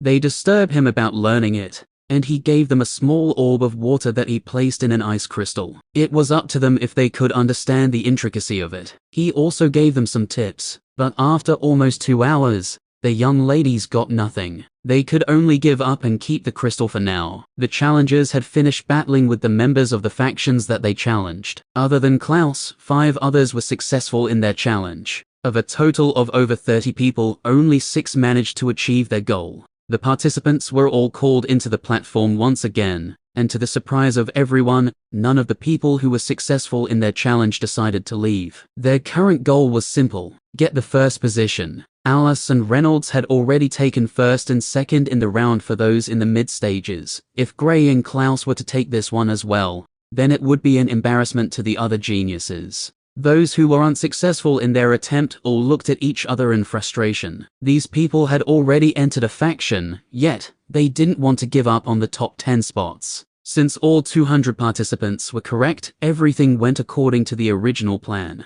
They drew lots for the battles. There would be a total of 100 battles, and the top 100 would be confirmed. When they drew lots, Gray's opponent was surprisingly one of the few people who had successfully gotten into a faction. His opponent was a dual elementalist in the 9th stage of the Overlord plane. She had both the fire and the earth element. Klaus's opponent was also in the 9th stage of the Overlord plane. However, he wasn't part of those who challenged members of the factions. Klaus didn't really know much about him, other than the fact that he was a space elementalist. Luckily, I've been fighting against Gray and Void for some time, although I've run away most of the time. This guy shouldn't be on the same level as they are. Klaus accessed the situation in his head as he looked at his opponent. Just like the first time, Gray would be fighting before him once again. It was barely noon, so there was time to complete 100 battles before the end of the day. Gray and Klaus would be having their battles today since they registered very early. The only reason Klaus's battle would take longer than Gray's was because of how the lots were drawn. The first sets of battles started, and it took almost 30 minutes before the first set of battles finished. It was finally Gray's turn to step into the platform. Since he didn't fight while people were challenging members of factions, he attracted a lot of attention. Most of the audience felt Gray would finally show his true strength against this young lady. She was not as weak as the young man he fought against the last time, that was in the 9th stage of the Overlord plane. By the time Gray stepped on the platform, the young lady was already standing there. "You're one of the few people I look forward to fighting against," the young lady said when Gray stood before her. "Oh." Gray's reply was short. Although the young lady was strong, she wasn't the person Gray was waiting to fight against. She wasn't part of the trio he noticed during the brawl. He watched her battle and knew that she was below them. Gray's reply irritated the young lady, since she expected he would say something else. Having O as a reply was annoying. "I'll make you regret looking down on me," the young lady said. "I didn't mean it like that." Gray was taken aback when he saw her angry expression and explained. "Begin." The man in charge of the platform didn't even bother to ask if both participants were ready. He could already see that the young lady wanted to attack, and Gray had a cool and collected expression. Chapter 755. Boom. The young lady attacked with a large fireball that exploded in the sky to cause a fire rain. The rains exploded when they came in contact with anything. The attack was difficult to evade. The only way to defend against it was to block or face it head-on. Gray had been using the earth element, so he had no issues with using it. Also, he still had the lightning element that he had been keeping for some time. With a wave of his hand, a thick earth wall appeared in front of him, blocking him from the raining flames. When the young lady saw this, she didn't panic. Her plan was to make Gray focus on this attack, then she would start using other attacks. While Gray was behind the earth wall, he felt the ground rumble and an earth pillar rose from the ground and sent him straight into the air. Gray went airborne for a short second, but the flames made contact with him the second he left the coverage of the earth wall. However, before the attack could explode, Gray's figure blinked, and to the surprise of most of the people there, Gray changed places with the young lady. The rain was already on the verge of exploding, so when the young lady appeared before it, she couldn't do anything to stop it. Luckily, it was her attack, so she managed to regulate its attack power to the bare minimum. Even though she couldn't cancel the explosion, she could still reduce the impact of it. The attack sent her crashing to the ground, but she was already prepared for this, and made an earth dome around her to block any of Gray's potential attacks. Just as she was covered by the earth dome, she felt it vibrate. Outside the earth dome, Gray was punching it with his fists covered with blue flames. With each punch, a crack would appear on the earth dome. The young lady was stunned. Her earth defense was very powerful, yet Gray was on the verge of breaking through it in a matter of seconds. Being inside the dome, she didn't know Gray was using his fists. Instead, she felt he was using his fire attacks. The earth wall cracked and fell apart piece by piece. Just as Gray created a hole in the dome, the young lady exploded out with an attack. Her fire rain had already stopped. Gray already expected this, so he blinked to safety after breaking the earth dome. The stream of fire that shot out of the hole in the earth dome missed its target. Gray saw a large earth hammer coming from his left-hand side. Without even blinking, he covered his right hand with flames and punched at the hammer.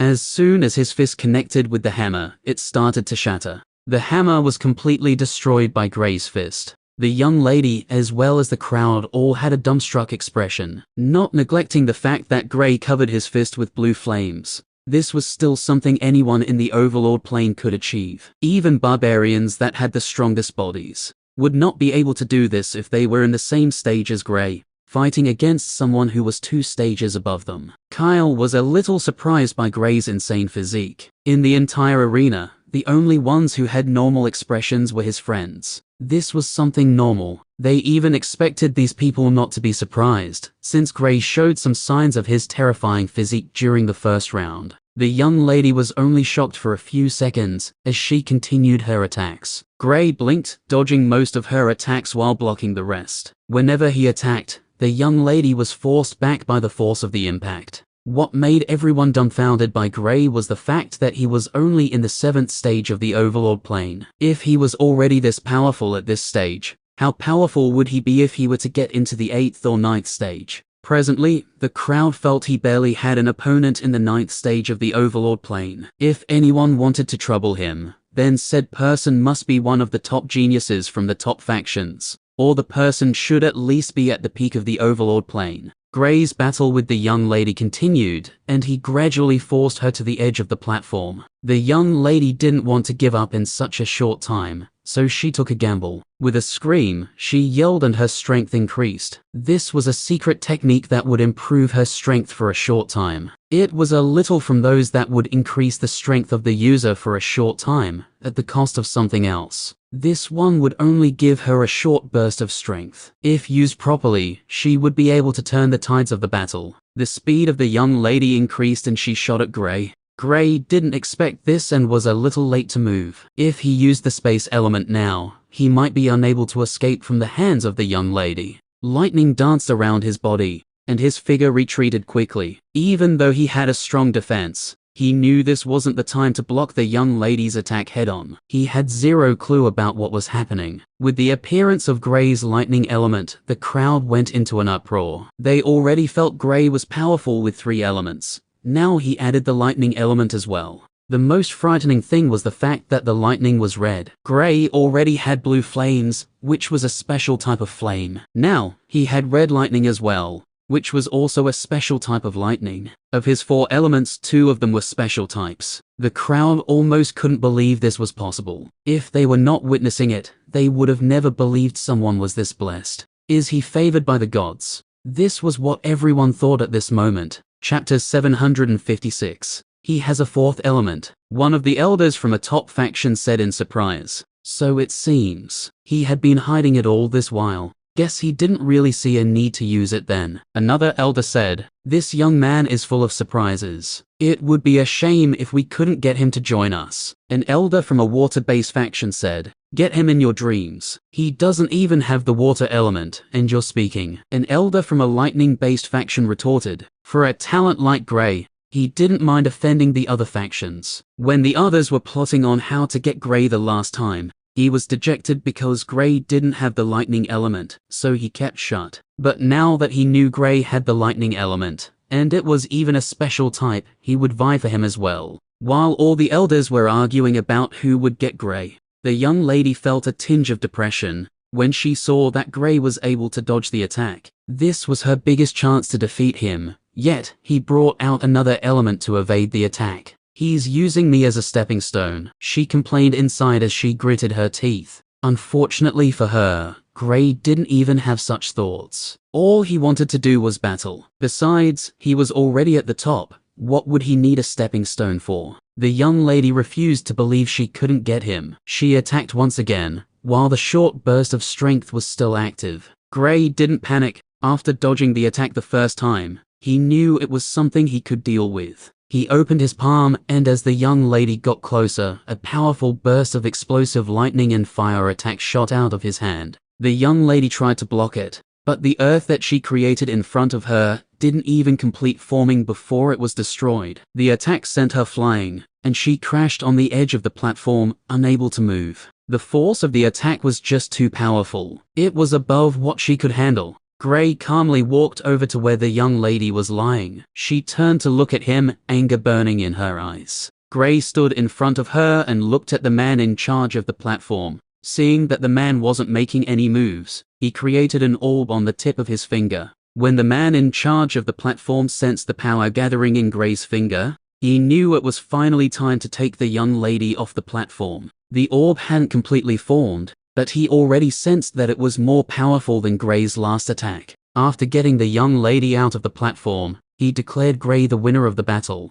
Gray had successfully gotten into the top 100 and had secured a spot in getting into a faction. This was something everyone knew was not a challenge. With Gray's talent, even if he chooses not to participate anymore, he would still be able to join a top faction. They all saw his talent, and would naturally want him to be one of them. Gray had his usual indifferent expression and walked back to his seat. Klaus and the others wanted to congratulate him, but thinking about his strength, they felt it was useless. They decided to save their congratulations until he took the first spot. "Hey bud, I think you've got some people who want you," Klaus said. "I know. I'm wondering how they would react when I refuse to join them," Gray said thoughtfully. "They would be upset, but they wouldn't do anything to you. This is not the first time something like this is happening." Kyle reassured him not to be worried about the top factions. He was from a big family, so he knew about all these. Although the factions wanted him, they wouldn't force him to join them. At most, they would try to persuade him and even invite him over. "Oh, I feel better knowing this." Gray heaved a sigh of relief. Getting in trouble with these factions wasn't something he wanted to do. He couldn't even beat the top geniuses of the factions who were already in the Sage Plane, much less these elders who were here. The group watched the other battles before it got to Klaus's turn. "Wish me luck," Klaus said before walking to the platform. His opponent was someone in the 9th stage of the Overlord plane. This was a battle he had to win if he wanted to get into the top 100. However, he knew it wouldn't be an easy battle. Klaus stepped into the platform before his opponent did. A space elementalist was one of the most difficult people to deal with, and this young man was by no means weak as well. When the young man stepped on the platform, the man in charge of the platform confirmed if both participants were ready. "Give me a minute," Klaus said and sat down cross-legged. His movements alerted the crowd, and they looked at him curiously, watching to see what he wanted to do. After sitting down for a minute, he stood up and opened his eyes. "All right, I'm ready," he said with a serious expression. The space elementalist, the man in charge of the platform, as well as the crowd, were a little surprised. All Klaus did was sit down and close his eyes for a minute, but there was no change in his body. Could he be planning something in secret, or did he just want attention again? Klaus naturally wasn't bothered with how people took his action. He only did things he wanted to do. Why did he sit down? Alice asked curiously. He wanted to break through, but he decided against it. He's refining his essence to the maximum. This would make him stronger when he breaks through, Gray said. He was the one who told Klaus about it. The reason he did this was because of Klaus's heavy water. It would have been impossible without it. He only noticed it after he acquired it as well. Chapter 757. The space elementalist didn't think too much about Klaus' antics, and attacked as soon as the man in charge of the platform gave the go-ahead for the battle. Klaus felt a strong repulsive force from the place he was standing, and before he knew it, the space exploded out with a powerful force that forced him back. Luckily, he was already prepared for these types of attacks, and retreated before the attack was able to send him flying. Although the space element was powerful in its own right, it was more effective when used with another element. As long as an elementalist is frequent with the space element, the only way he could be defeated by a space elementalist is when said space elementalist has unbelievable control over the space element, or is well above their opponent in terms of cultivation stage. Klaus was already prepared for the space elemental attacks, so he made precautions. He spread out both hands, and snow started falling around him. With this, he has increased his sensitivity to the area around him. Just like the strong repulsive force the space element has, it could also pull in anything from a certain space. Klaus felt that a few seconds after he created the snow around him, but he used his ice ability to glue himself to the ground while sending out attacks. The space elementalist blocked the attack while retaliating. With a slice of his hand, the space in front of Klaus was ripped apart. Sensing the threatening force, Klaus quickly made an ice wall in front of him, while also causing a blizzard. His plan was to see if he could use the blizzard to freeze the space around the platform. If he was successful, then the space elementalist was as good as defeated. He added the heavy water into it to make the space around even heavier and harder to manipulate. The space elementalist felt the strong resistance from the space around when he tried to dodge Klaus's attack. However, he managed to do so in the end. Klaus continued attacking, but to his surprise, he realized the attacks seemed to take almost forever to get to the space elementalist. The space elementalist would change the direction of the attacks once they get close. No matter how Klaus tried to attack, either it would take too long to get to his opponent, or it would deflect to another direction. It was as if the space elementalist changed the space of the platform. Klaus was stuck in a quagmire. His attacks couldn't come close to the space elementalist, while on some occasions, the space elementalist has actually returned them back at a speed faster than it previously was. Klaus had only been able to block them due to his high reflexes. What's happening? Alice asked. He's manipulating the space around the platform. Unless Klaus increases the power of his attacks to the extent that they would be enough to shatter this young man's control over space, it would be hard for him to win, Gray explained. He was also a space elementalist, but because he had other elements, he didn't get the chance to do things like this. Since the young man had only the space element, he was very adept at using it. To be honest, this was one of the best space users Gray had seen. Gray didn't let this opportunity go to waste, as his brain went into overdrive, as he simulated the moves the young man was making in his head. This was a good ability to have. Although the young man couldn't switch places with his opponent like Gray, he had abilities Gray knew nothing about. Of course, all this can be attributed to the fact that the young man was in a place where the space element is well known, and there are hundreds of techniques for it. The only space element technique Gray had was the Great Void technique, and it was purely by accident that he got it. Without it, he would have mainly been using the space element as a means of teleportation alone. A space elementalist is a pain in the ass. Reynolds said. Not entirely. You can work your way around them if you're powerful. I believe Klaus would get away through this soon, Gray said with a smile. He could guess how frustrated Klaus was at the moment. Whenever he sparred with Void before he got his space element, he would almost drag out his hair in frustration. Void was on another level when it came to the space element. Gray hadn't seen him manipulate the space this much, and he knew it was because he had other elements as well. So he didn't need to rely solely on the space element. Klaus saw the situation of things and knew that without a good move, he would be unable to defeat this young man. I guess I'll have to go almost all out, he said to himself. He still didn't want to break through yet, since it would mean losing a hidden card. But with this troublesome opponent, he planned to use the heavy water to its fullest. He had been hiding most of it for some time now, but it was time to let the entire arena see his special water. Klaus snapped his finger, and the heaviness of the blizzard increased by almost 4 times the weight of the previous time. The sudden change caught the space elementalist off guard, and Klaus naturally attacked as well. The attack was so precise that the young man had difficulties blocking it. He tried to use his space manipulation abilities to increase the distance of the attack, but to his surprise, the attack tore through the space with each. This was an ice needle made entirely of Klaus's heavy water. It was not something that could be stopped so easily. What made things worse was that, after the ice needle tore through space, its speed doubled for some reason, and it struck the young man before he could move away. Chapter 758. The ice needle struck the young man cleanly on his chest, and compared to the reaction everyone expected, things were a little different. The young man didn't move from the impact of the attack, rather, he stood on the same spot, unable to move. He was currently suffering from hypothermia. The second the attack hit him, the sudden change on the platform alarmed everyone. A few seconds ago, Klaus was the one who was being oppressed,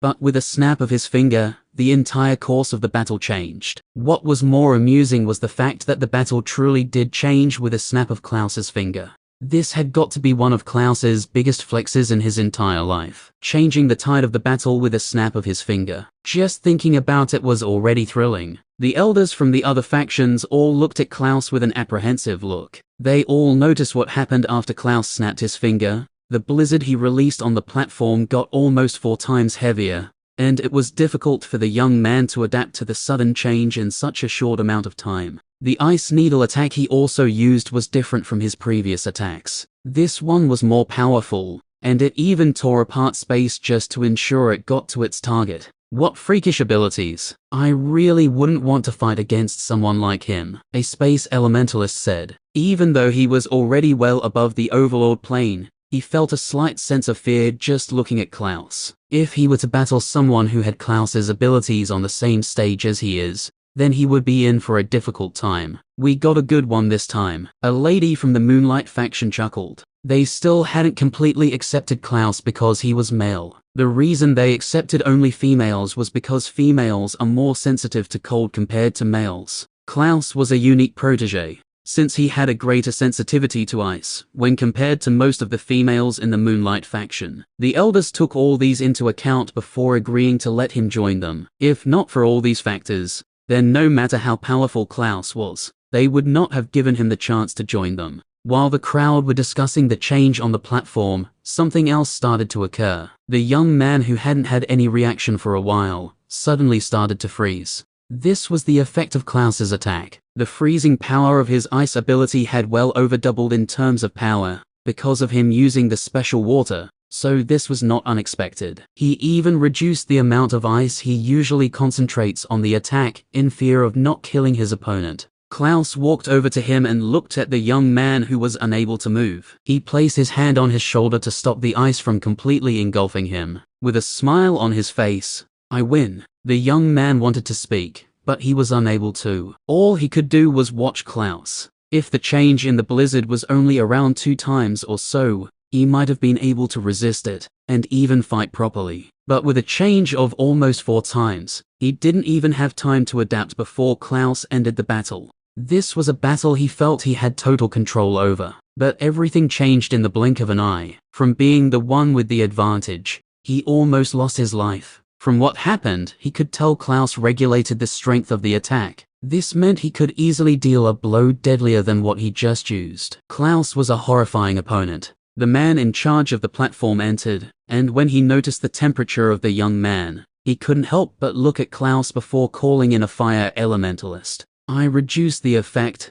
If not, it would have been worse," Klaus explained when he saw the way the man looked at him. "I know," the man said. The reason he looked at him was that even after reducing the effect, the young man was still left in such a condition. Klaus was announced as the winner of the battle, and he walked back to his seat under the gaze of everyone in the arena. Even though there were other battles taking place, Klaus and Gray were the 2 most popular figures, because of their friend's performance in the previous battle. "Good job." Gray gave him a high five when he came back. The others on the seat gave him a high five as well. Klaus shrugged as if it was an easy battle. Just like Gray, Klaus had made it to the top 100 geniuses. From Klaus's last battle, everyone knew he was a tough battle to fight against. Even those who were favorites started to take him seriously. Initially, they only felt Gray was the difficult one to deal with, but now they knew not to exclude Klaus. Everyone from this group were all powerful geniuses, and the crowd couldn't help but wonder how powerful the young man who had a mask on was. Kyle didn't participate in the competition, and nor had he tried to fight. But since he was with Gray and his friends, they had already tagged him as a genius on their level as well. The other battles went on as expected,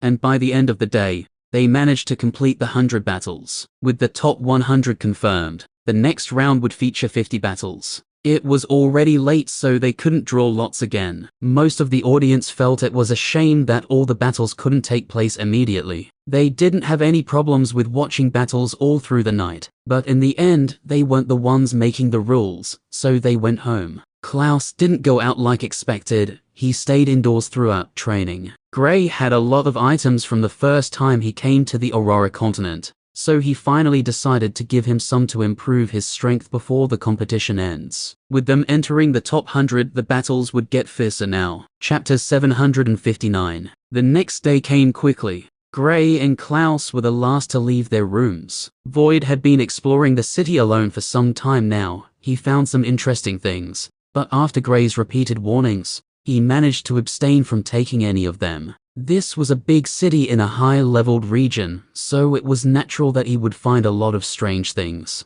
When Klaus and Gray stepped out, the others were already waiting for them, so they headed for the arena. Void was sitting leisurely on Alice's shoulder, bored to the extreme. He preferred the times they were traveling. To him, they had stayed here for too long. He was also very close to breaking through, and he needed a good place for that. According to him, he would need to consume something that had a good amount of elemental essence. The treasure they got from the mansion was excluded, since it would put them in danger if used here. Getting to the arena, it was already packed to the brim. People were already discussing who they felt would get into the top 10 from the upcoming battles. There would be 50 battles to decide who makes it to the top 50. After that, they would have to partake in another 25 battles to get to the top 25. An hour later, all the participants were called on stage to draw lots for the next battles. Gray and Klaus were fortunate, having to fight against two 8th stage Overlord Plane Elementalists. Klaus was able to defeat someone in the 9th stage. Although he suppressed most of the time during that battle,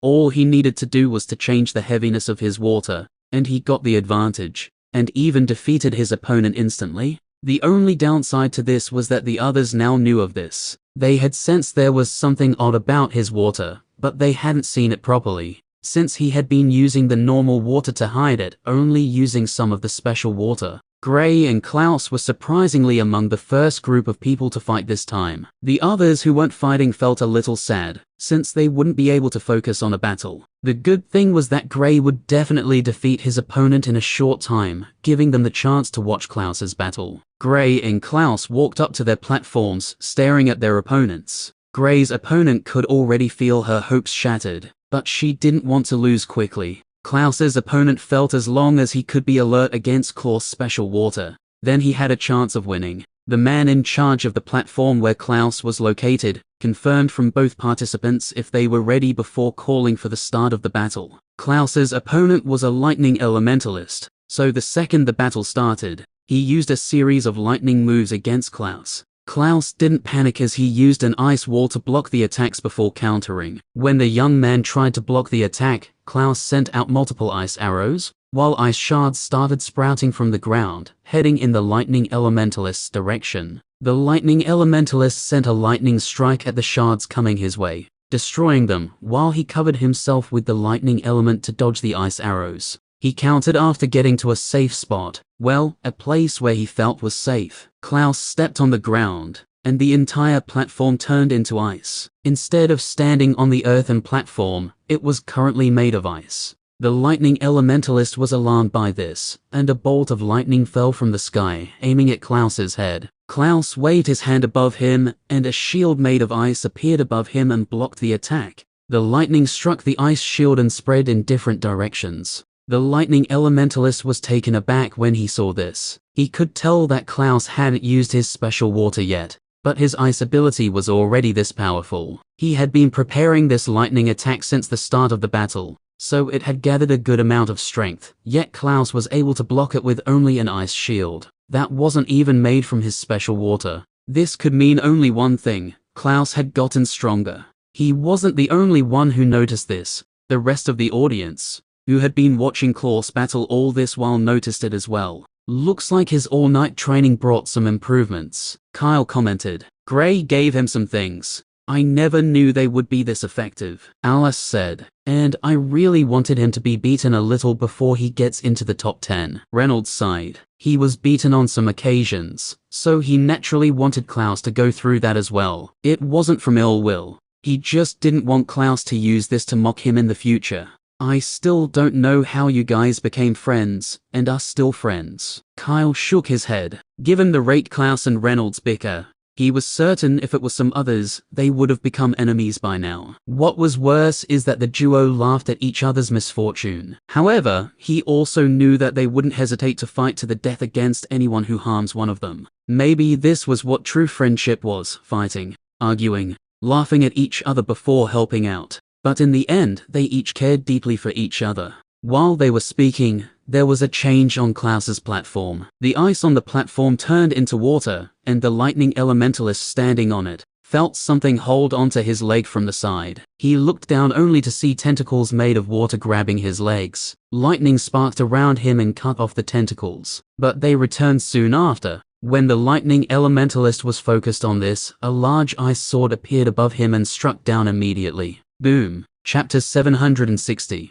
The ice sword struck the location the lightning elementalist was standing, and although he managed to dodge to the right, the impact still forced him back. Klaus didn't give him the chance to recover, and started bombarding him with multiple attacks. A minute later, he was able to capitalize on the pressure, and sent the lightning elementalist out of the platform. Putting water on the platform gave him an advantage over his opponent. The lightning elementalist complained about it. However, the man in charge of the platform said it wasn't against the rules. Klaus defeated his opponent in the space of 3 minutes. A proud smile appeared on his face as he turned to look at Gray's platform, hoping he was the first. I should have known, he thought with a sigh before looking at where they usually seat. Gray was seated there as if he wasn't even involved in a battle. Did he even fight, or did his opponent give up immediately? Klaus asked himself as he walked to their seat. Other than the duo, no one else had gotten the victory. This was an astonishing accomplishment since the duo had the lowest stage currently in the competition. Other than them, the others were either in the 8th stage or the 9th stage of the Overlord plane. Gray and Klaus had successfully made it to the top 25, just like their friends did. Seeing them advance so easily made the others look at them with apprehension. If the two friends took the 1st and 2nd spot once again, they would feel embarrassed. In the presence of thousands of geniuses, only 4 friends managed to dominate the entire competition. The others couldn't help but wonder if this would also happen if they had any friends in the early stages of the Overlord plane,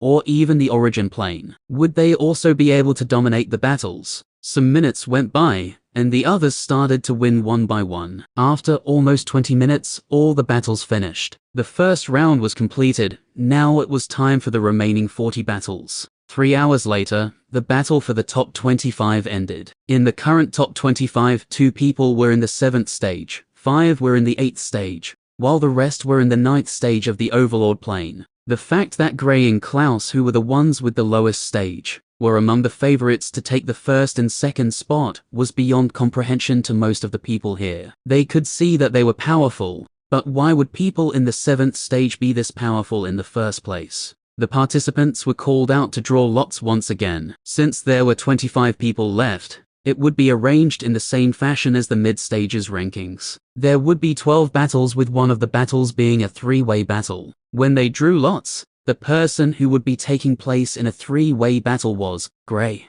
Klaus wasn't that lucky either. He would be fighting against one of the young ladies who was lauded to be one of the people who could rival them for the top spot. This young lady was already in the 9th stage of the Overlord plane, and her strength was nothing to joke about. Klaus was certain that if he wanted to win this battle, then he would have to go all out. The lots were not in the favor of Gray and Klaus, who were tagged as one of the favorites. Gray's opponents would naturally not give him the chance to fight against them one-on-one, so they would immediately team up to take him out. Klaus fighting against a powerful 9th stage Overlord Plane Elementalist would be his toughest battle so far. The participants were given a 2 hours break. Gray had his usual indifferent look even after realizing both his opponents were powerful 9th stage Overlord Plane Elementalists, who had managed to get into one of the factions. If not for the fact that people knew there was no way to rig the lots, they would have said these people wanted the downfall of Gray and Klaus. Most of the people in the crowd were hoping Gray and Klaus would replicate what Alice and Reynolds did. But with their current opponents, they didn't have much hope.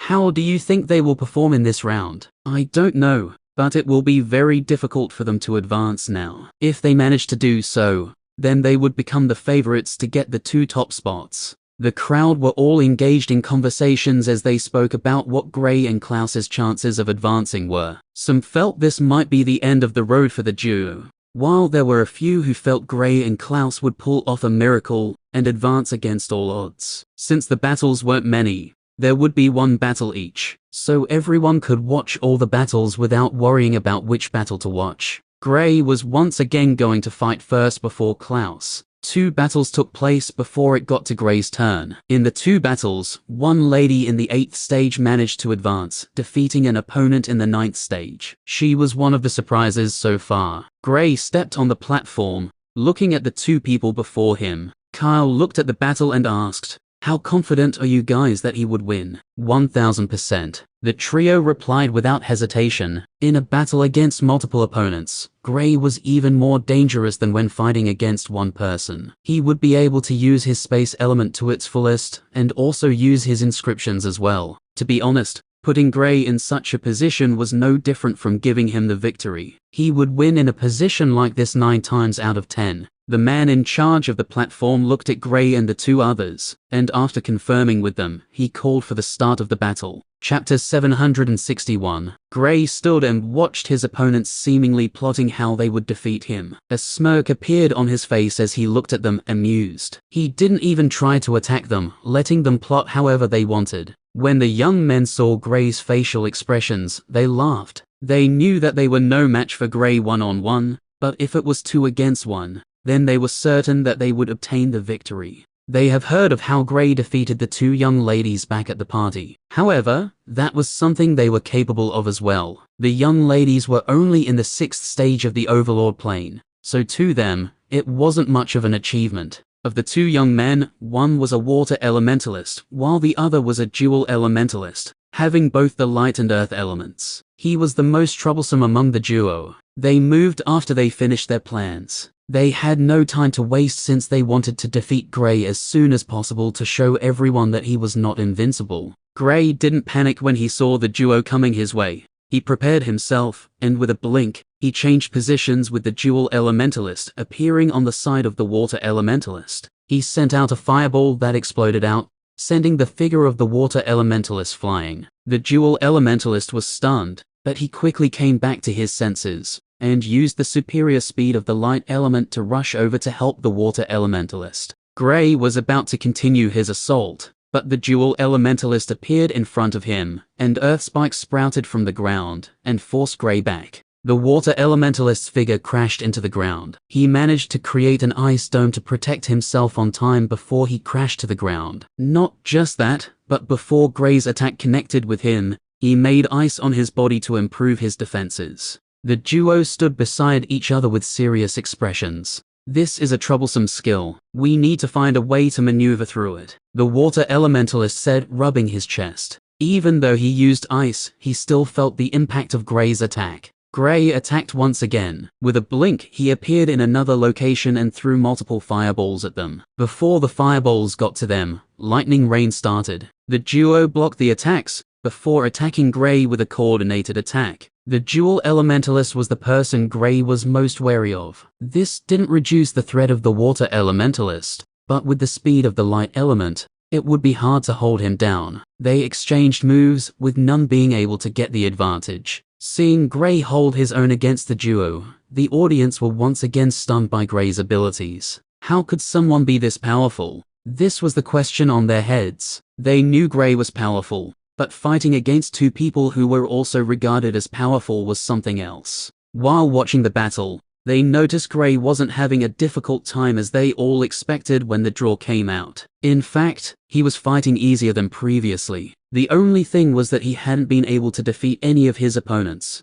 because of the intervention of the other elementalist on the platform. He's doing better than expected, Kyle said. His opponents are wary of his switch skill, so they naturally wouldn't attack carelessly. This in turn is giving Gray the opportunity he needed to attack at will. Klaus spoke his thoughts. This was one of the reasons Gray was very dangerous in these situations. Because of the space element, he was unpredictable, so his opponents would attack with caution, while he on the other hand would attack freely. That skill is something else. I wouldn't want to fight against someone with such a skill. Reynolds sighed, thankful that he was friends with Gray, and not an enemy. He couldn't even imagine what life would be like if he was Gray's enemy. He might die without even knowing how it happened. Back on the platform, Gray and his opponents were still caught in a tough battle. They hadn't been able to hit Gray, but they were gradually growing into the battle. The dual elementalist acted as support, while the water elementalist was the main attacker. Gray had no problems with defending against the water elementalist, but the dual elementalist was starting to give him some trouble. Thinking to this point, he decided it was time to bring out his inscriptions. The water elementalist just released an attack when he felt danger. Without hesitation, he moved to the left. Boom! A powerful thunderbolt struck the place he was previously standing. It missed him by only a few inches. If he didn't move the time he felt the sensation, then he would have been hit by it. The water elementalist looked at the sky, and his pupils constricted when he saw another attack coming his way. This one was made of the fire element. Multiple fire arrows were falling from a large array in the sky. He didn't need anyone to tell him what this was. It was an inscription. He created a large ice seal above him which expanded and shot towards the fire arrows. With the appearance of the inscription, the crowd were once again blown away by Gray. As if he wasn't overpowered enough, he just had to be an inscriber as well. Now they understood why he didn't seem to be bothered about his predicament. With all these in his arsenal, why should he be? The water elementalist was preoccupied with the inscription, so Gray used the opportunity to focus fully on the dual elementalist. The shift in the way of the battle wasn't something the dual elementalist could handle. Gray taking complete control meant that they would lose in a very short time. He hastily retreated and went in the direction of the water elementalist. Even though the inscription's attacks were there, he would be able to help the water elementalist deal with it, and in turn be able to join him and fight against Gray. Chapter 762. Gray naturally wouldn't allow this to happen. With a blink, he blocked the path of the dual elementalist, as he was heading in the direction of the water elementalist. Well, so he thought. Unfortunately, before he appeared to block the path, the dual elementalist had already gone through. I hate this speed, Gray complained when he realized he was a bit too late. Although the space element made traveling fast in such a short place, the speed of the dual elementalist who had the light element was actually superior to Gray's. The reason for this was that the dual elementalist has a high elemental grade for his light element. So when Gray was creating and entering a portal, the young man could easily move through the length of the entire platform. Of course, this was only in the case of a short-range movement like this. And if Void were to be the one in Gray's place, then he would be able to block the dual elementalist's path. Gray didn't take this to heart. Since they wanted to team up, then he would beat them up together.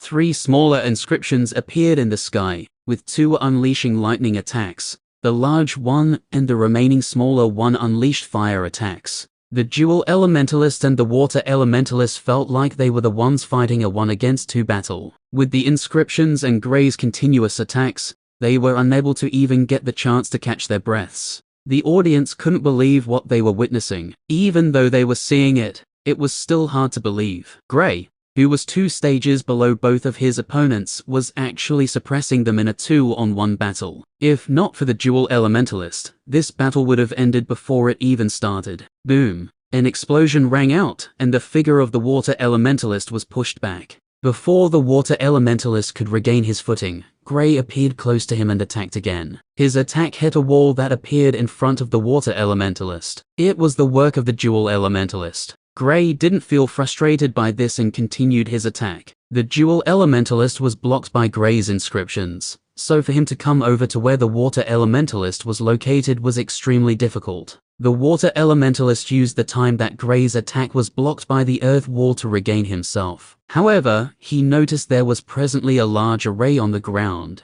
and his scalp went numb. What the hell? He almost fainted from fear. He had no idea what this area was for, but he had a bad feeling about it. Gray smiled when he saw that he had completed his array. Now, he didn't need to worry about the dual elementalist any longer. This was an array that would boost his teleportation speed by almost double. That would be enough to counter the speed of the light element in such a short distance. Gray's figure faded from its original position, and when everyone looked around, they were stunned when they saw over 10 Gray. What's going on? Those in lower stages asked in fear. He's moving faster than he previously was. At this speed, before we can even register that he's in a location, he has already moved to another. A man in the sage plane in the crowd explained with a sigh. He could already see Gray winning this battle after this. There might have been some hope for the duo, when the dual elementalist still had the advantage in speed. But now, everything is over. Gray was stronger, and now he has become faster. The dual elementalist saw Gray's movement speed and his jaw dropped. How? He muttered to himself. Before he could even get himself together, the figure of the water elementalist was sent airborne, and a lightning bolt, accompanied by an earth hammer, struck him solidly, sending him out of the platform. The water elementalist crashed outside the platform and passed out. Now, the only two left on the platform were Gray and the dual elementalist. The dual elementalist gritted his teeth and attacked. He would never give up. Let's see who's faster, he said. I am. Before he finished his statement, Gray was already behind him. He tried to run, but Gray blocked his path easily and forced him to defend. Gray's array had given him the chance to nullify the speed of the dual elementalist. With this gone, the dual elementalist was no longer a threat to him. After defeating the water elementalist, the dual elementalist was sent out of the platform as well in the space of 1 minute. Even after a second or two after the dual elementalist's defeat, the afterimages of both Gray and the dual elementalist was still on the platform. Gray has made it to the top 10, although there would be 12 participants after this. The 3 who took more time to win their battles would take part in another 3-way battle, and the winner would take the final spot in the top 10. After being declared the winner, Gray walked back to his seat with an indifferent look on his face. This was one of the most traumatizing experiences in the life of the dual elementalist. The speed he had been so proud of was useless against Gray. It had some uses at first, but after the array appeared on the ground, it became useless. You see, it's too easy for him, Klaus said to Kyle. Kyle was once again impressed by Gray's prowess. At this point, he doesn't feel there would be anything that would stop Gray from taking the first spot. Well, unless Klaus loses and he has to fight 4 against 1 during the battle of the final 5. As much as Kyle wanted to see how Gray would cope in a situation like this, he also didn't want to see Klaus lose just because of that, so he discarded the possibility of something like that happening. Chapter 763. It's my turn. Wish me luck. Klaus stood up and walked over to the platform. The others didn't even get the time to wish him luck before he left the seating area. They could tell he was very serious with this battle. If he loses, then he would be annoyed with himself. He wanted this ranking to end the same way the mid-stages rankings did, with 2 friends taking first and second place. Alice and Reynolds had already done it, so why couldn't they do it? It was already almost certain that Gray would take the first place, while Klaus had to fight very hard if he wanted to get the second spot, since there would be people who wanted to snatch that position from him. Klaus stood on the platform and looked ahead of him as the young lady who was his opponent slowly walked into the platform. Compared to his usual carefree expression, everyone could sense the seriousness in his eyes. He had to win this. You're not my opponent, the young lady said when she stood in front of Klaus. Haven't you heard that you shouldn't talk too much before a fight? Talk only after you win. Then, your words would be valid. Klaus replied casually. I agree. I will say these words to you again, after I win. The young lady nodded in agreement with Klaus's words. You're still talking too much. Klaus shook his head before adding, well, since you've already started it, I guess I should join in as well. I will repeat your words to you, after you're on the ground, defeated by me. The young lady wanted to continue speaking, but Klaus interrupted her because the man in charge of the platform was already waiting to start the battle. The young lady was a little annoyed by this. After confirming if both participants were ready, the man called for the start of the battle. I already won the first round, and I will also win this round, Klaus said when the young lady was about to attack. The young lady froze, taken aback by Klaus's words. Which first round? Oh, the talking phase. I won that easily. I'm going to do the same in the fighting phase as well, Klaus said as he retreated a few steps away from the advancing young lady. Is that? The young lady wanted to speak but was interrupted by Klaus once again. Fight? Don't tell me you fight with your mouth, Klaus said snarkily. The young lady was annoyed by Klaus's words, because Klaus was the one who was fighting with words, not her, yet he was accusing her of doing it. You're the one. She wanted to speak, but Klaus interrupted her once again. I win again. Just give up, you're not my opponent, Klaus snickered. The young lady was fuming. Everyone could see her eyes turning red from anger. Boom. She exploded out with a powerful attack. She was a darkness elementalist. Ah! Klaus screamed and ran away from the attack range. He made a water armor that covered his body. He didn't turn it to ice, since he wanted it to be flexible. The young lady had lost all reasoning, and only wanted to get her hands on Klaus. Klaus, on the other hand, was keeping a good distance from her. Darkness elementalists weren't the fastest, but their attacks packed a powerful punch. If Klaus was hit by any of the attacks flying his way, then things would become very hard for him. While Klaus was running away from the young lady's attacks, he felt his hair standing on edge. Hey! He exclaimed softly in confusion. When he turned around, his eyes nearly bulged out of his head. A large array was on his back, and it was already about to release a powerful attack. Oh, crap! Klaus was covered by a large black light. The audience was stunned by this. They all thought the young lady was attacking in a fit of rage. Never did they think that she was actually plotting something. Klaus might have successfully angered her, but she didn't let her emotions cloud her judgment. Gray and his group looked at the black light, a little startled by the turn of events. A blue light shone in the black light, and a large dark blue ice spread out of the black light. Klaus's figure was seen inside the ice. The ice managed to block the array, stopping it from attacking as it spread across the platform. The young lady attacked the ice coming her way, while dodging to the side. She had already seen how powerful this ice of Klaus was, so she didn't dare to let it touch her. Klaus popped his head out of the safety of the ice and looked around. Damn. Did you plan to kill me or something? The young lady refused to reply and charged at him, destroying the ice on her path. I know you have a crush on me, but I don't accept ladies like you. You're almost like Reynolds, and he's a boy, Klaus said before hiding inside the safety of his ice once again. The young lady, hearing Klaus comparing her to a boy, felt even irritated. This was even more annoying than when Klaus said she had a crush on him. Klaus, on the other hand, didn't let the young lady have her way, but the corrosiveness of the darkness element was not something to be taken lightly. Even with the upgrade from the heavy water, the darkness elemental attacks are still managing to find a way to break through the defense. If not for the fact that the young lady couldn't focus fully on attacking since Klaus was also attacking her, she would have been able to break through the ice by now. Gray and his friends chuckled as they saw Klaus irritating the young lady. This had been one of Klaus's strategies for a long time. Whenever his opponent was stronger than he was, he would find a way to irritate them until they attacked carelessly. The young lady almost fell for it the first time, but she was smart and used it against Klaus. However, with the level of Klaus's foul mouth, it was only a matter of time before she lost all reasoning. Chapter 764. Boom. Bang. The young lady managed to open a hole in the ice Klaus was hiding in, and sent him crashing out of it. Klaus slammed into the ground of the platform, but the water armor he made at the start of the battle became useful. With its flexibility,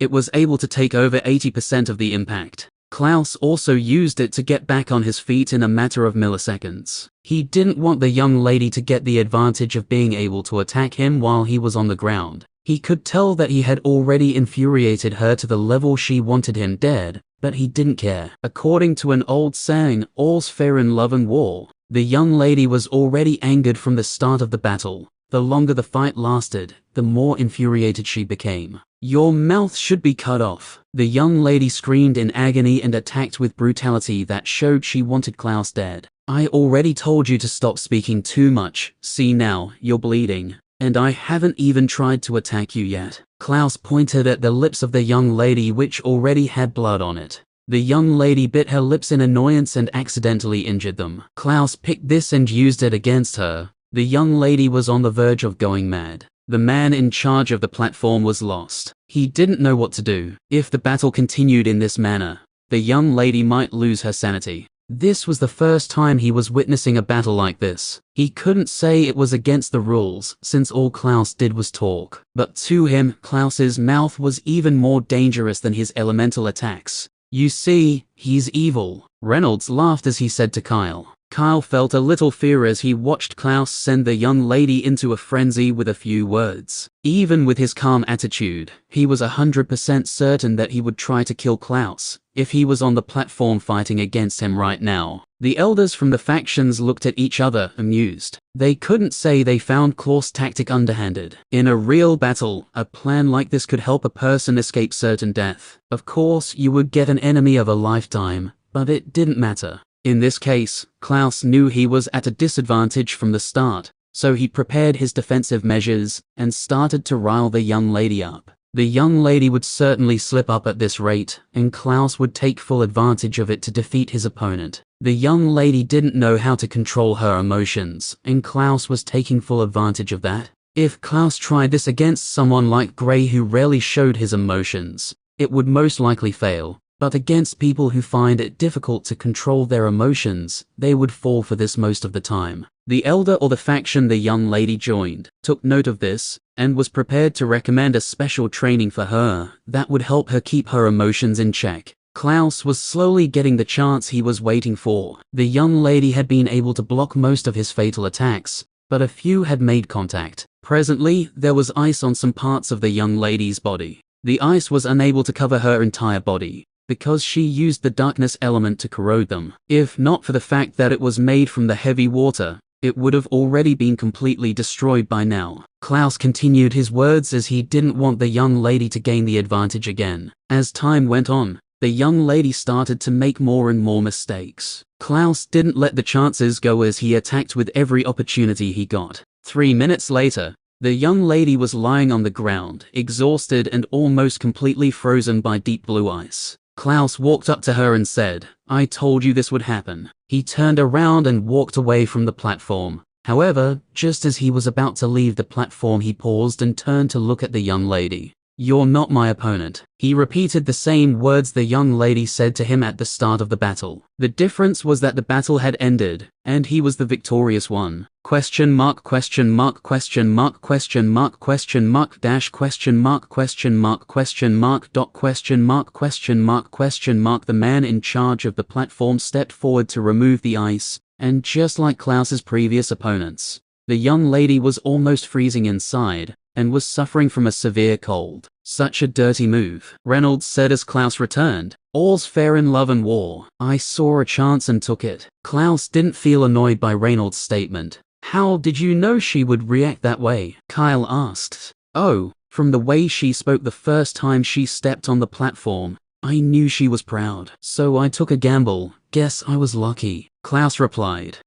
The only issue is that although your strategy gave you the victory, it also took too long." Gray joined in on the conversation. "Yeah, but you already saw how things were. I can't beat her without advancing to the next stage." Klaus sighed. "I'll think of what to do if I am one of the people in the three-way battle for the last spot in the top 10. Gray nodded and they watched the other battles that took place. Klaus was the 5th person that battled, and he currently had the longest battle, lasting over 10 minutes. In these 10 minutes, he mostly defended while the young lady attacked. In the blink of an eye, the remaining 7 battles were completed, and the last 3 people were identified. Klaus was unfortunately part of the trio involved in the 3-way battle. Such a bad day. Klaus sighed in dejection. Chapter 765. "Don't worry, bud. At least Gray will take first place, and you'll be close to the top 10. Reynolds gloated at Klaus's misfortune. "I'm still going to qualify," Klaus retorted.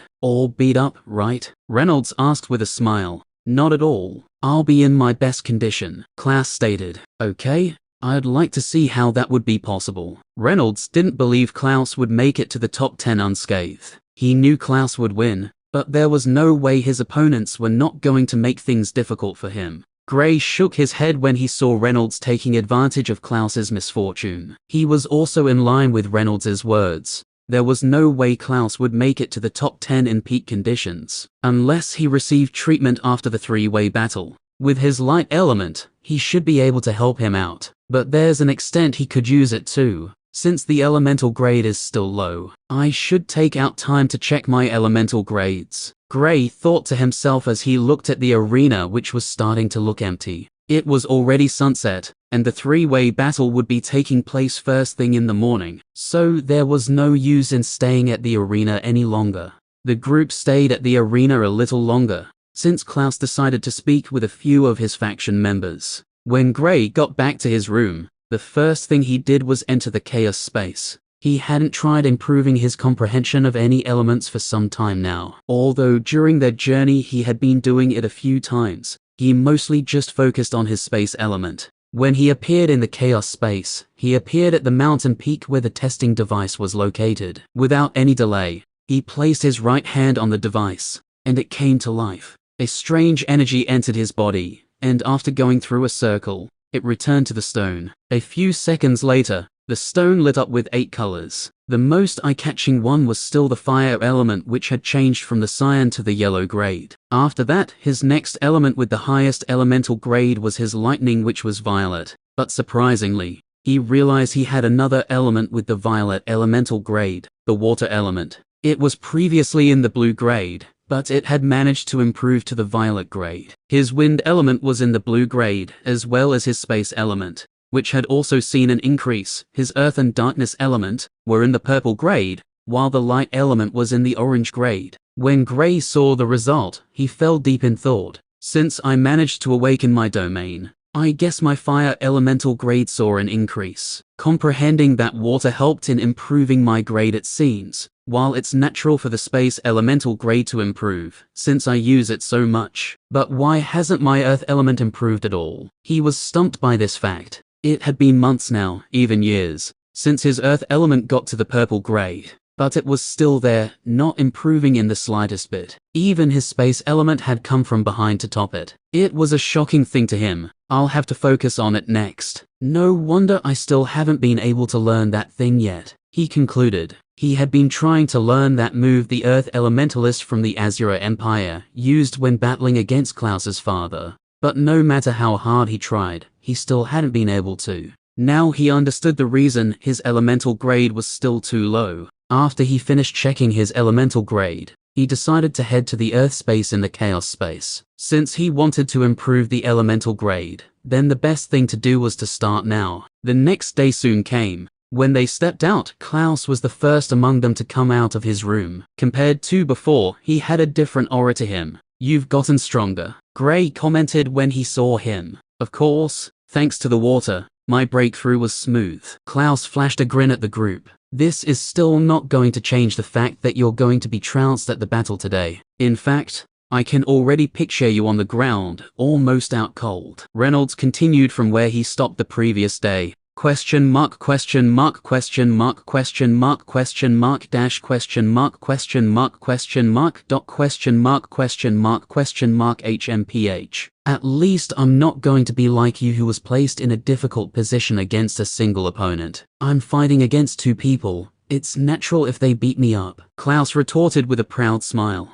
Reynolds froze when he heard Klaus's reply. Klaus would be fighting against 2 people, so it was natural that he was beaten up. If he won against them, even if he was beat up, it would still be an amazing achievement. Klaus smirked when he saw that he had silenced Reynolds. The group joked as they went to the arena in high spirits. Klaus had broken through to the 8th stage of the Overlord plane, and thanks to refining his orb before breaking through, he grew even stronger after his breakthrough. Now, he had more confidence in being able to challenge his opponents. They would not want him to advance, especially after Gray had managed to win the first 3-way battle. If Klaus won this as well, then things would be a little strange. The geniuses had come together to ensure that Gray and Klaus did not take the 1st and 2nd place. It was a matter of their pride as geniuses. However, they all knew this was their only chance to stop that. If Klaus manages to win this round, then the duo would most certainly get into the top 5, and from Gray's last battle,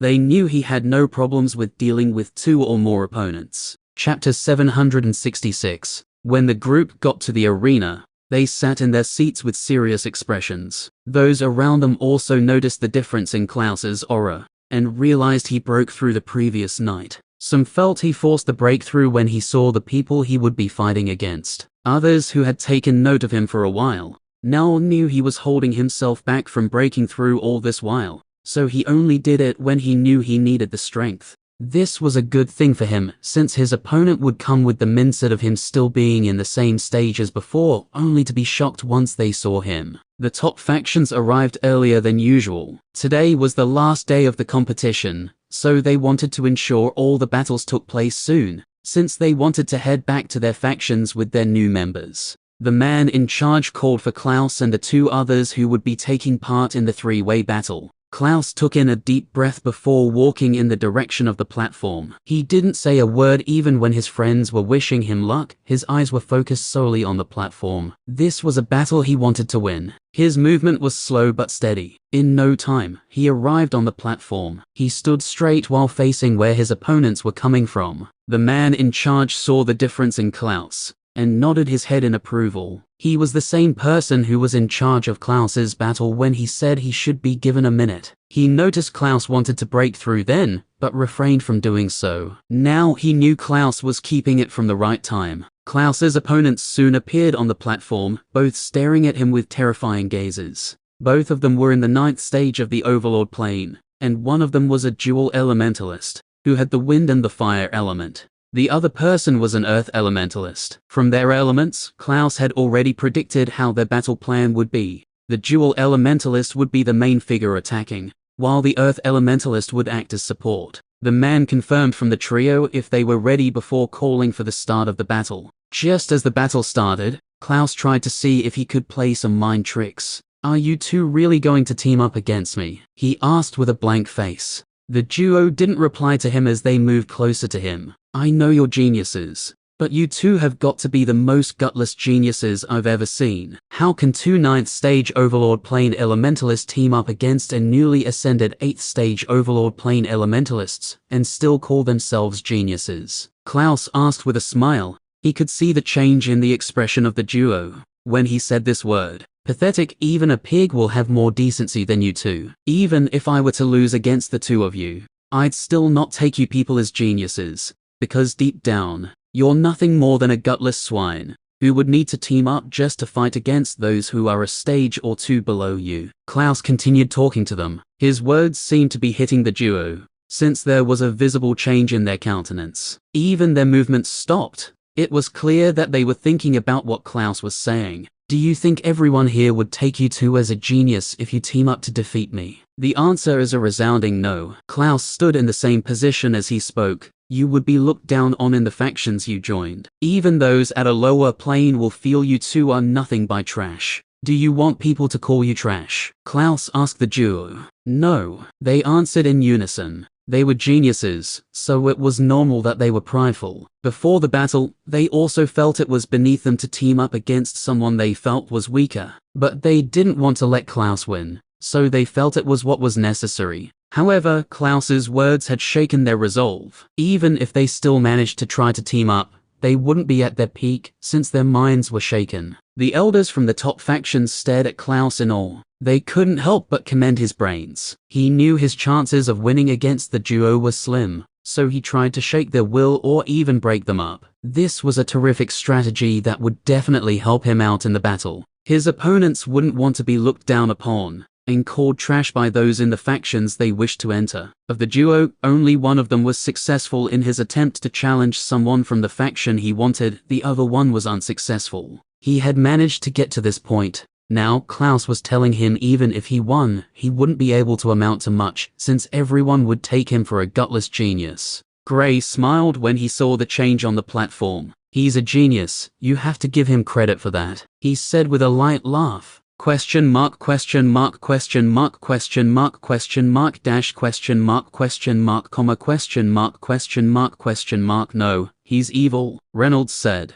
He could already see that those morons would want to fight against Klaus alone. and he didn't want that. He wanted Klaus to be beaten up a little. How would he be able to laugh at him now? Kyle looked at Klaus, and he felt a chill down his spine. Klaus was a calculative and horrifying opponent. He was using the pride of these geniuses against them. What was worse was that given the number of people here, they wouldn't want to be looked down on. Most of the people in the crowd were already discussing the issue, and the duo could hear them properly. Now, what will you do? Klaus sneered internally. Chapter 767. The young men stared at each other and nodded. I'm confident in my abilities. I'll defeat you myself. The dual elementalist among the duo said. Of all the people here today, you two are one of the few I respect. You're not like those swines who would forget their pride as a genius and attack together. Honestly, I would make the same decision as you, Klaus said with respect. When Gray and his friends heard him, they almost ran over to the platform to give him a good beating. Heh, he's always the same. Reynolds laughed when he heard this. Gray's eyes twitched, but he decided not to think about it. Alice also refrained from saying anything as she looked away when those sitting around them looked in their direction. Even Kyle, who hadn't been with the group for a long time, knew Klaus was lying. Unfortunately for the two young men on the platform, they thought he was speaking with the dignity of a genius. Since it's like this, I will defeat you personally. Please, stay out of the way. We'll face off after I eliminate him, the dual elementalist said. The earth elementalist nodded and moved to the side, close to the edge of the platform. Klaus bowed in the direction of the earth elementalist, as if he was thanking him for his willingness to let him battle against the dual elementalist alone. While Klaus's face was out of sight, an evil grin was pasted all over his face. A tiny ice needle was dropped on the floor, and it was snaking its way toward the earth elementalist. It was moving in a concealed and silent pattern that even some of the elders with superior cultivation planes didn't sense it. The earth elementalist felt even better when he saw Klaus thanking him and nodded. I couldn't believe I almost teamed up against someone weaker than. The earth elementalist was still in the midst of speaking when he sensed an anomaly. He looked around, and to his greatest shock, he was currently standing on ice. Before he could even react, the ice had sent him out of the platform. One person had been eliminated without Klaus even getting to go through the stress of fighting against him. One out, one to go. Klaus laughed before rushing after the dual elementalist, who still wore a flabbergasted expression. He still didn't know how the earth elementalist was eliminated. A few seconds ago, the earth elementalist was standing on the platform, but now he was no longer on the platform. He saw the ice which sent the earth elementalist off the platform, so he knew it was Klaus's doing, but he still didn't see Klaus attacking in any way. When he heard Klaus's evil laughter, he felt a wave of burning anger in his chest. You tricked. Shut up and fight. Klaus didn't let him finish his statement before he launched an attack on him. The dual elementalist used the wind element to bolster his speed, and tried to dodge the attack. There was no way Klaus was going to give him that chance. Klaus's attacks were vicious and relentless. The dual elementalist was instantly placed on the defensive. The crowd were just as stumped as the earth elementalist who had been eliminated, and the dual elementalist who was currently fighting against Klaus.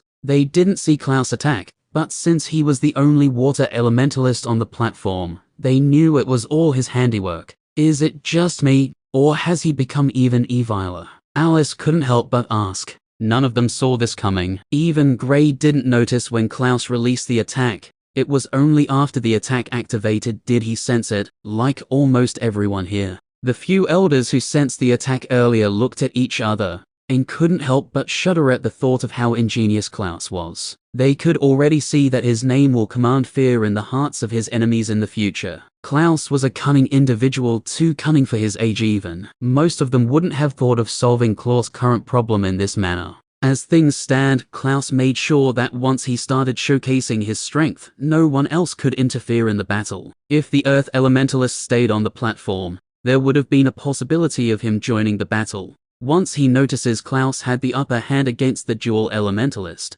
but now, there was nothing he could do. Ultimately, this battle was mainly decided by experience. It was evident that Klaus had the experience of an old cunning fox, while the young men were geniuses who only recently started traveling. The earth elementalist tried to get back into the platform, but he was stopped by the man in charge of the battle. "Sir, the battle hasn't started," the Earth Elementalist said. "I already called for the start of the battle before you started speaking with him," the man said with a blank look. But he cheated." The Earth Elementalist pointed at Klaus. "No, I used my brain, something you two seem to be lacking." "Ha ha ha," Klaus replied. Even in the heat of battle, he still had time to mock his opponents. The reason for this was simple. Since he had already defeated the Earth Elementalist, he needed a quick way to break down the Dual Elementalist. And what was better than a mental breakdown? The Earth Elementalist gritted his teeth in annoyance. However, he knew there was nothing he could do.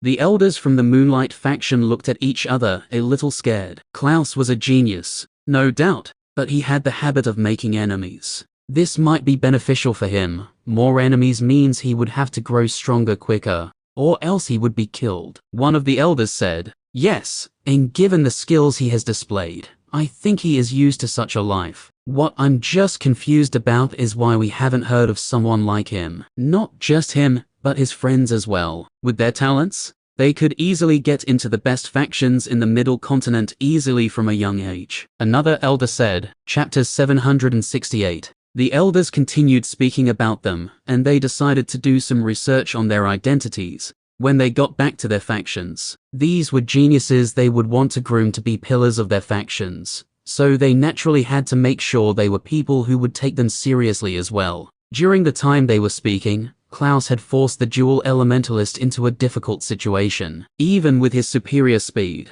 he still couldn't break through Klaus' defense, while Klaus had no issues with doing the same to him. The Dual Elementalist was also slowly getting frustrated as the battle went on. He vowed to never fight against Klaus again, or if he wanted to, then he would have to ensure for the time period he would block his ears at all cost. As if Klaus could hear what he was thinking, he flashed a brilliant smile at him which infuriated him even more. Gray and the others were certain the Dual Elementalist would have nightmares whenever he thought about this day. The battle was slowly coming to a conclusion, and after the young man exploded with a terrifying attack that he used to push Klaus back, he was unable to take advantage. Thanks to Klaus's impeccable defense, Klaus took the initiative back and switched entirely to the heavy water. When the heavy water came into play, the Dual Elementalist could barely defend against it. Klaus's strength had increased since his breakthrough, so he was not the same as before. The Dual Elementalist was finally eliminated after almost 10 minutes of fighting. Klaus stood on the platform. He was officially the last person to make up the top 10 spots. The audience all sucked in a cold breath when they realized Klaus was able to make it into the top 10. When he eliminated the Earth Elementalist, they felt he would be able to get into the top 10, but seeing it actually happen still shocked them. Against all odds, Klaus qualified thanks to his wits. The man in charge of the platform declared Klaus the winner of the three-way battle. The other 9 participants were called up to the platform, and of the people who successfully got into a faction during the time of challenging members of the factions, only Klaus and a young man were left. The others in the top 10 were people who were unsuccessful. 2 of them didn't even try challenging anyone, and they were Gray and a young lady. The man asked them if they would choose their factions now or later. The ones who were unsuccessful with their challenges picked their factions, even the young lady did the same as well. Everyone turned to look at Gray, and he still had the same indifferent expression. They all knew he probably didn't want to pick a faction yet.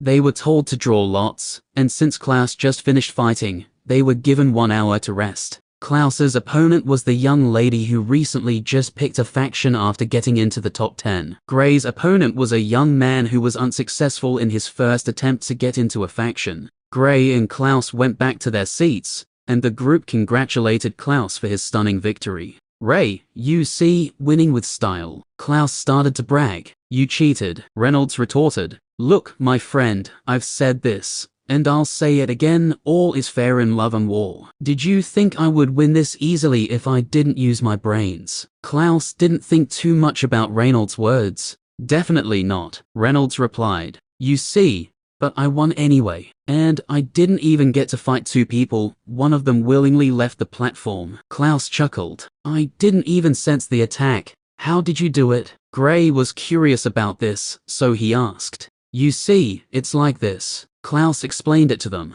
Initially, his plan was to defeat the Dual Elementalist before fighting against the Earth Elementalist as agreed. But when he saw the Earth Elementalist stupidly standing on the edge of the platform, the thought of eliminating him crossed his mind. It was a difficult move because if they sensed it, then the duo would know he was only tricking them, so he was extra careful. Luckily, he was successful in his attempt. In a battle against the Dual Elementalist, he was at least over 60% confident in defeating him with his new strength. All in all, I guess I was lucky to get opponents Ray is even smarter than. Klaus used the opportunity to bicker with Reynolds. Reynolds naturally wouldn't let him have the advantage. Kyle looked at Reynolds and shook his head. Since he had been traveling with the group, no one has been able to defeat Klaus in a war of words. The only time Gray and Reynolds had been able to do so was when they had something to use against him, but with nothing, they were simply asking for it. Just as expected, Klaus won the war of words once again. It was not even a challenge. Klaus was naturally gifted when it came to sarcasm,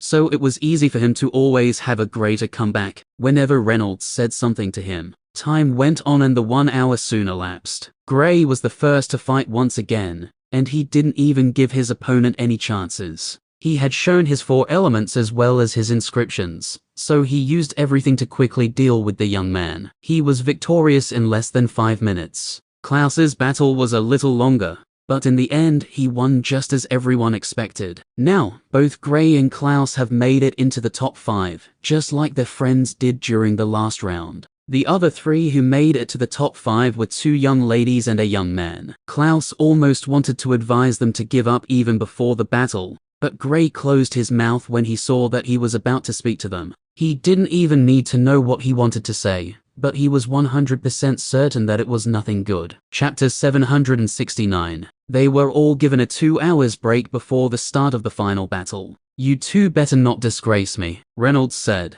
"You're saying that to us. Even without Gray, I can take them on my own. Much less now that I know I have him by my side. Unlike you who was beaten up, I don't think I'll ever get into a situation like that." Klaus snickered. Reynolds wanted to speak, but he gave up in frustration. Klaus had been using this to hold him down whenever they argued since the start of this round. Since Klaus hadn't really taken a good beating, he had the upper hand. "Hey, bud, why don't you let them beat him up for a while? Just for a small while. That's all I'm asking for," Reynolds whispered to Gray. Klaus and the others heard him clearly, and Alice couldn't help but laugh. "I heard you, but did I tell anyone to beat you up? No, you went there to get beat up on your own." Genius. Klaus continued mocking. "Don't worry, I'll beat him up myself," Gray said with a soft smile. You think you're my opponent? I can beat you with my eyes closed. Even in your dreams, I can still beat you up," Klaus bragged. "Don't forget, I'm now in the 8th stage and you're still in the 7th stage. Show me some respect," he added. "I really want to beat you up even more now," Gray said slowly. "You, my friend, don't stand a chance against me." Klaus poked Gray on the shoulder. Before the group knew it, the 2 hours they were given elapsed in the blink of an eye. Klaus and Reynolds spent the entire time bickering, while Gray was unfortunately dragged into it by Klaus, who said even if he was crippled, he would still beat Gray up. While the duo walked toward the platform, Klaus leaned closer to Gray and whispered, "Hey bud, you know I'm joking, right? Don't forget the days you just joined the academy. I was the one who protected you from those bad guys who wanted to bully you." Klaus said. "Which bad guys?" Gray couldn't help but ask. "Of course you wouldn't know of them. That's because I took them out before they could even get close to you. I was protecting you from the shadows so that you can grow strong and protect me in the future." Klaus continued cooking up things he knew never happened. He naturally knew Gray wouldn't buy it in the first place. "All right, look here, young man, no matter what you do, keep my face out when you want to fight against me, okay?" Klaus finally accepted his fate of being beaten up by Gray. "Noted. Any other special requests?" Gray asked. "Can you forfeit the fight once we've eliminated them?" Klaus asked with a smile. Gray looked at him with an odd expression. "What? I said I should try. Who knows, maybe you will let me win, since I'm such a great guy." Klaus defended himself when he saw Gray's expression. They soon stepped onto the platform, and their opponents were already there. It was just like the case of Alice and Reynolds. It was 2 against 3. The three teamed up, even though they were aware that they stood no chance against Gray and Klaus.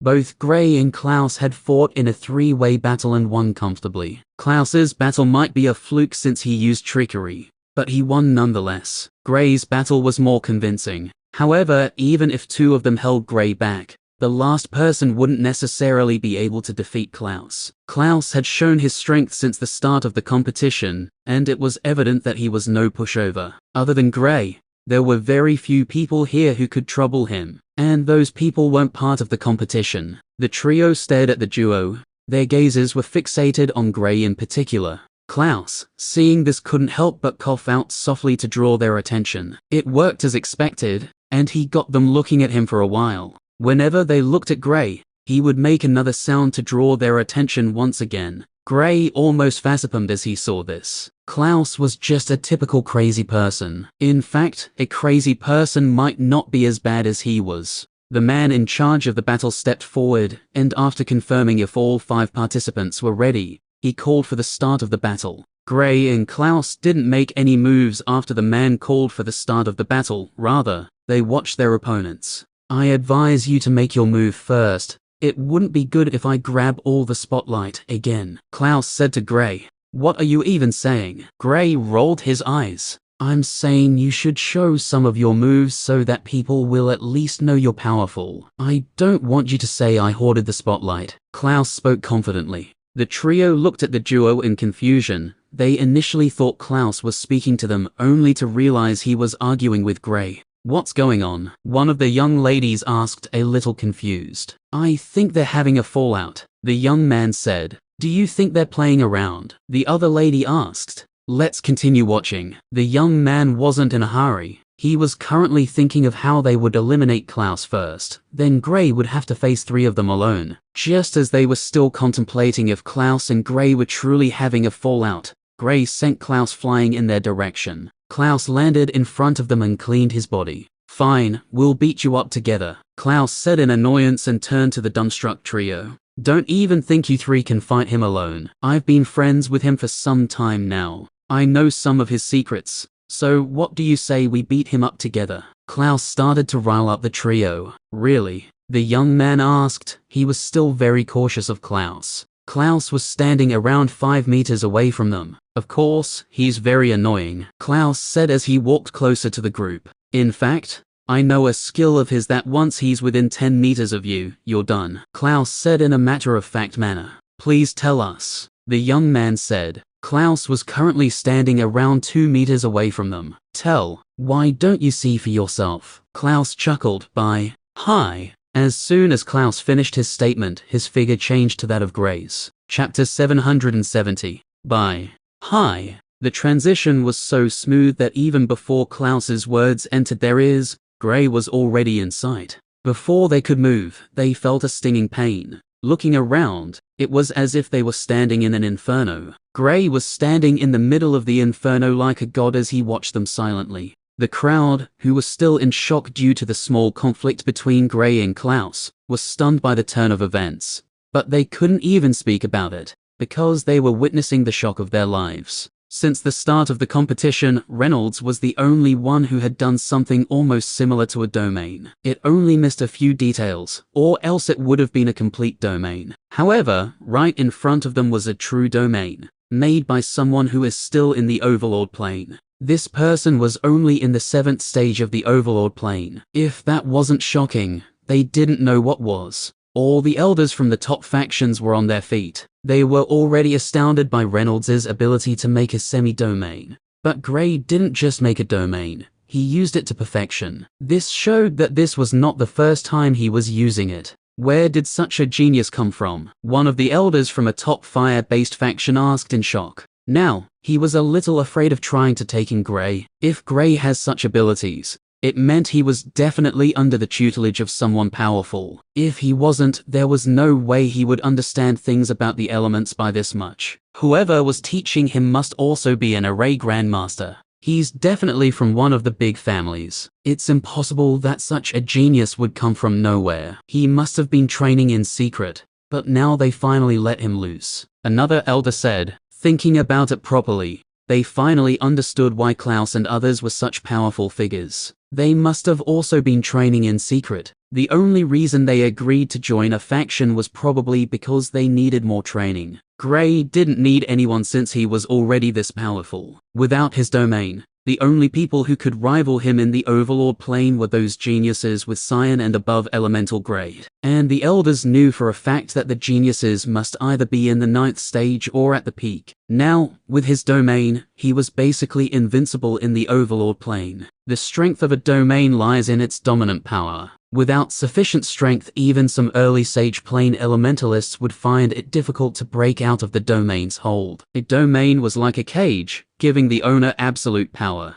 Those trapped inside a domain would not be able to bring out 1/3 of their original strength. Just looking at Gray, they could already see him dominating the world even at this young age. It's best to see if he would want to join any of us like his friends did. If he agrees, then we will all congratulate the faction he joins. But if not, just ensure we make a good impression on him. An elder from another top fire-based faction advised. This boy is a genius. I would like to invite him over to my faction. An elder from one of the top space-based factions said. He wasn't even interested in Gray joining them. All he wanted to do was to create a good relationship with him. As much as the top of trying to convince Gray to join them was high, they also didn't want to force him into making any decisions. A genius like Gray couldn't grow in a place where he was held captive. Even if he grows, it would be for the sole purpose of revenge. The thought of training your killer was something none of them wanted to have. Not just that, but the power behind him might be powerful enough to wipe out their faction. Although they are among the top factions in this region, there are levels among the top factions. There are some individuals that can easily wipe out a faction like theirs on this continent. Of all the people in the entire Western continent, there's a terrifying figure in the Dawson family that can even turn the middle continent upside down. Unless the old monsters decide to intervene, very few people in the Aurora continent as a whole can challenge him. They all came to the decision as the man from the space-based faction. They would invite Gray over to their faction, and if he agrees to come, they would try to build a solid relationship with him. Of all the factions present, 3 of them in particular smiled at each other. With one of Gray's friends joining them, it was already evident that they had formed a tie with him. As long as they do not do anything bad to his friends, they would be in a good relationship with him. Besides, it wasn't as if they tortured their members in the first place. A shame he doesn't have the water element, but I'll give him a special technique anyway. One of the elders from the Moonlight faction said. Her words opened the door for the others, and they all agreed to give him a special technique. Even the smaller factions felt compelled to give him some kind of gift as well. While the elders were speaking about Gray and how to get on his good side, Kyle had his mouth wide open. When he heard them speak of Gray awakening his domain, he still felt a little doubtful. However, seeing it with his own eyes, he couldn't contain his shock. Kyle, who already knew of this information, was already this shocked. It was easy to predict the state of the others who knew nothing about this. All the youths as well as the old people were staring at Gray, all standing still as if they were frozen. Gray just shocked the entire arena into silence. This is it. The end of this video. Thank you guys for listening. Hope you enjoyed and wish you wonderful rest of the day. The Silent Ruptor's out.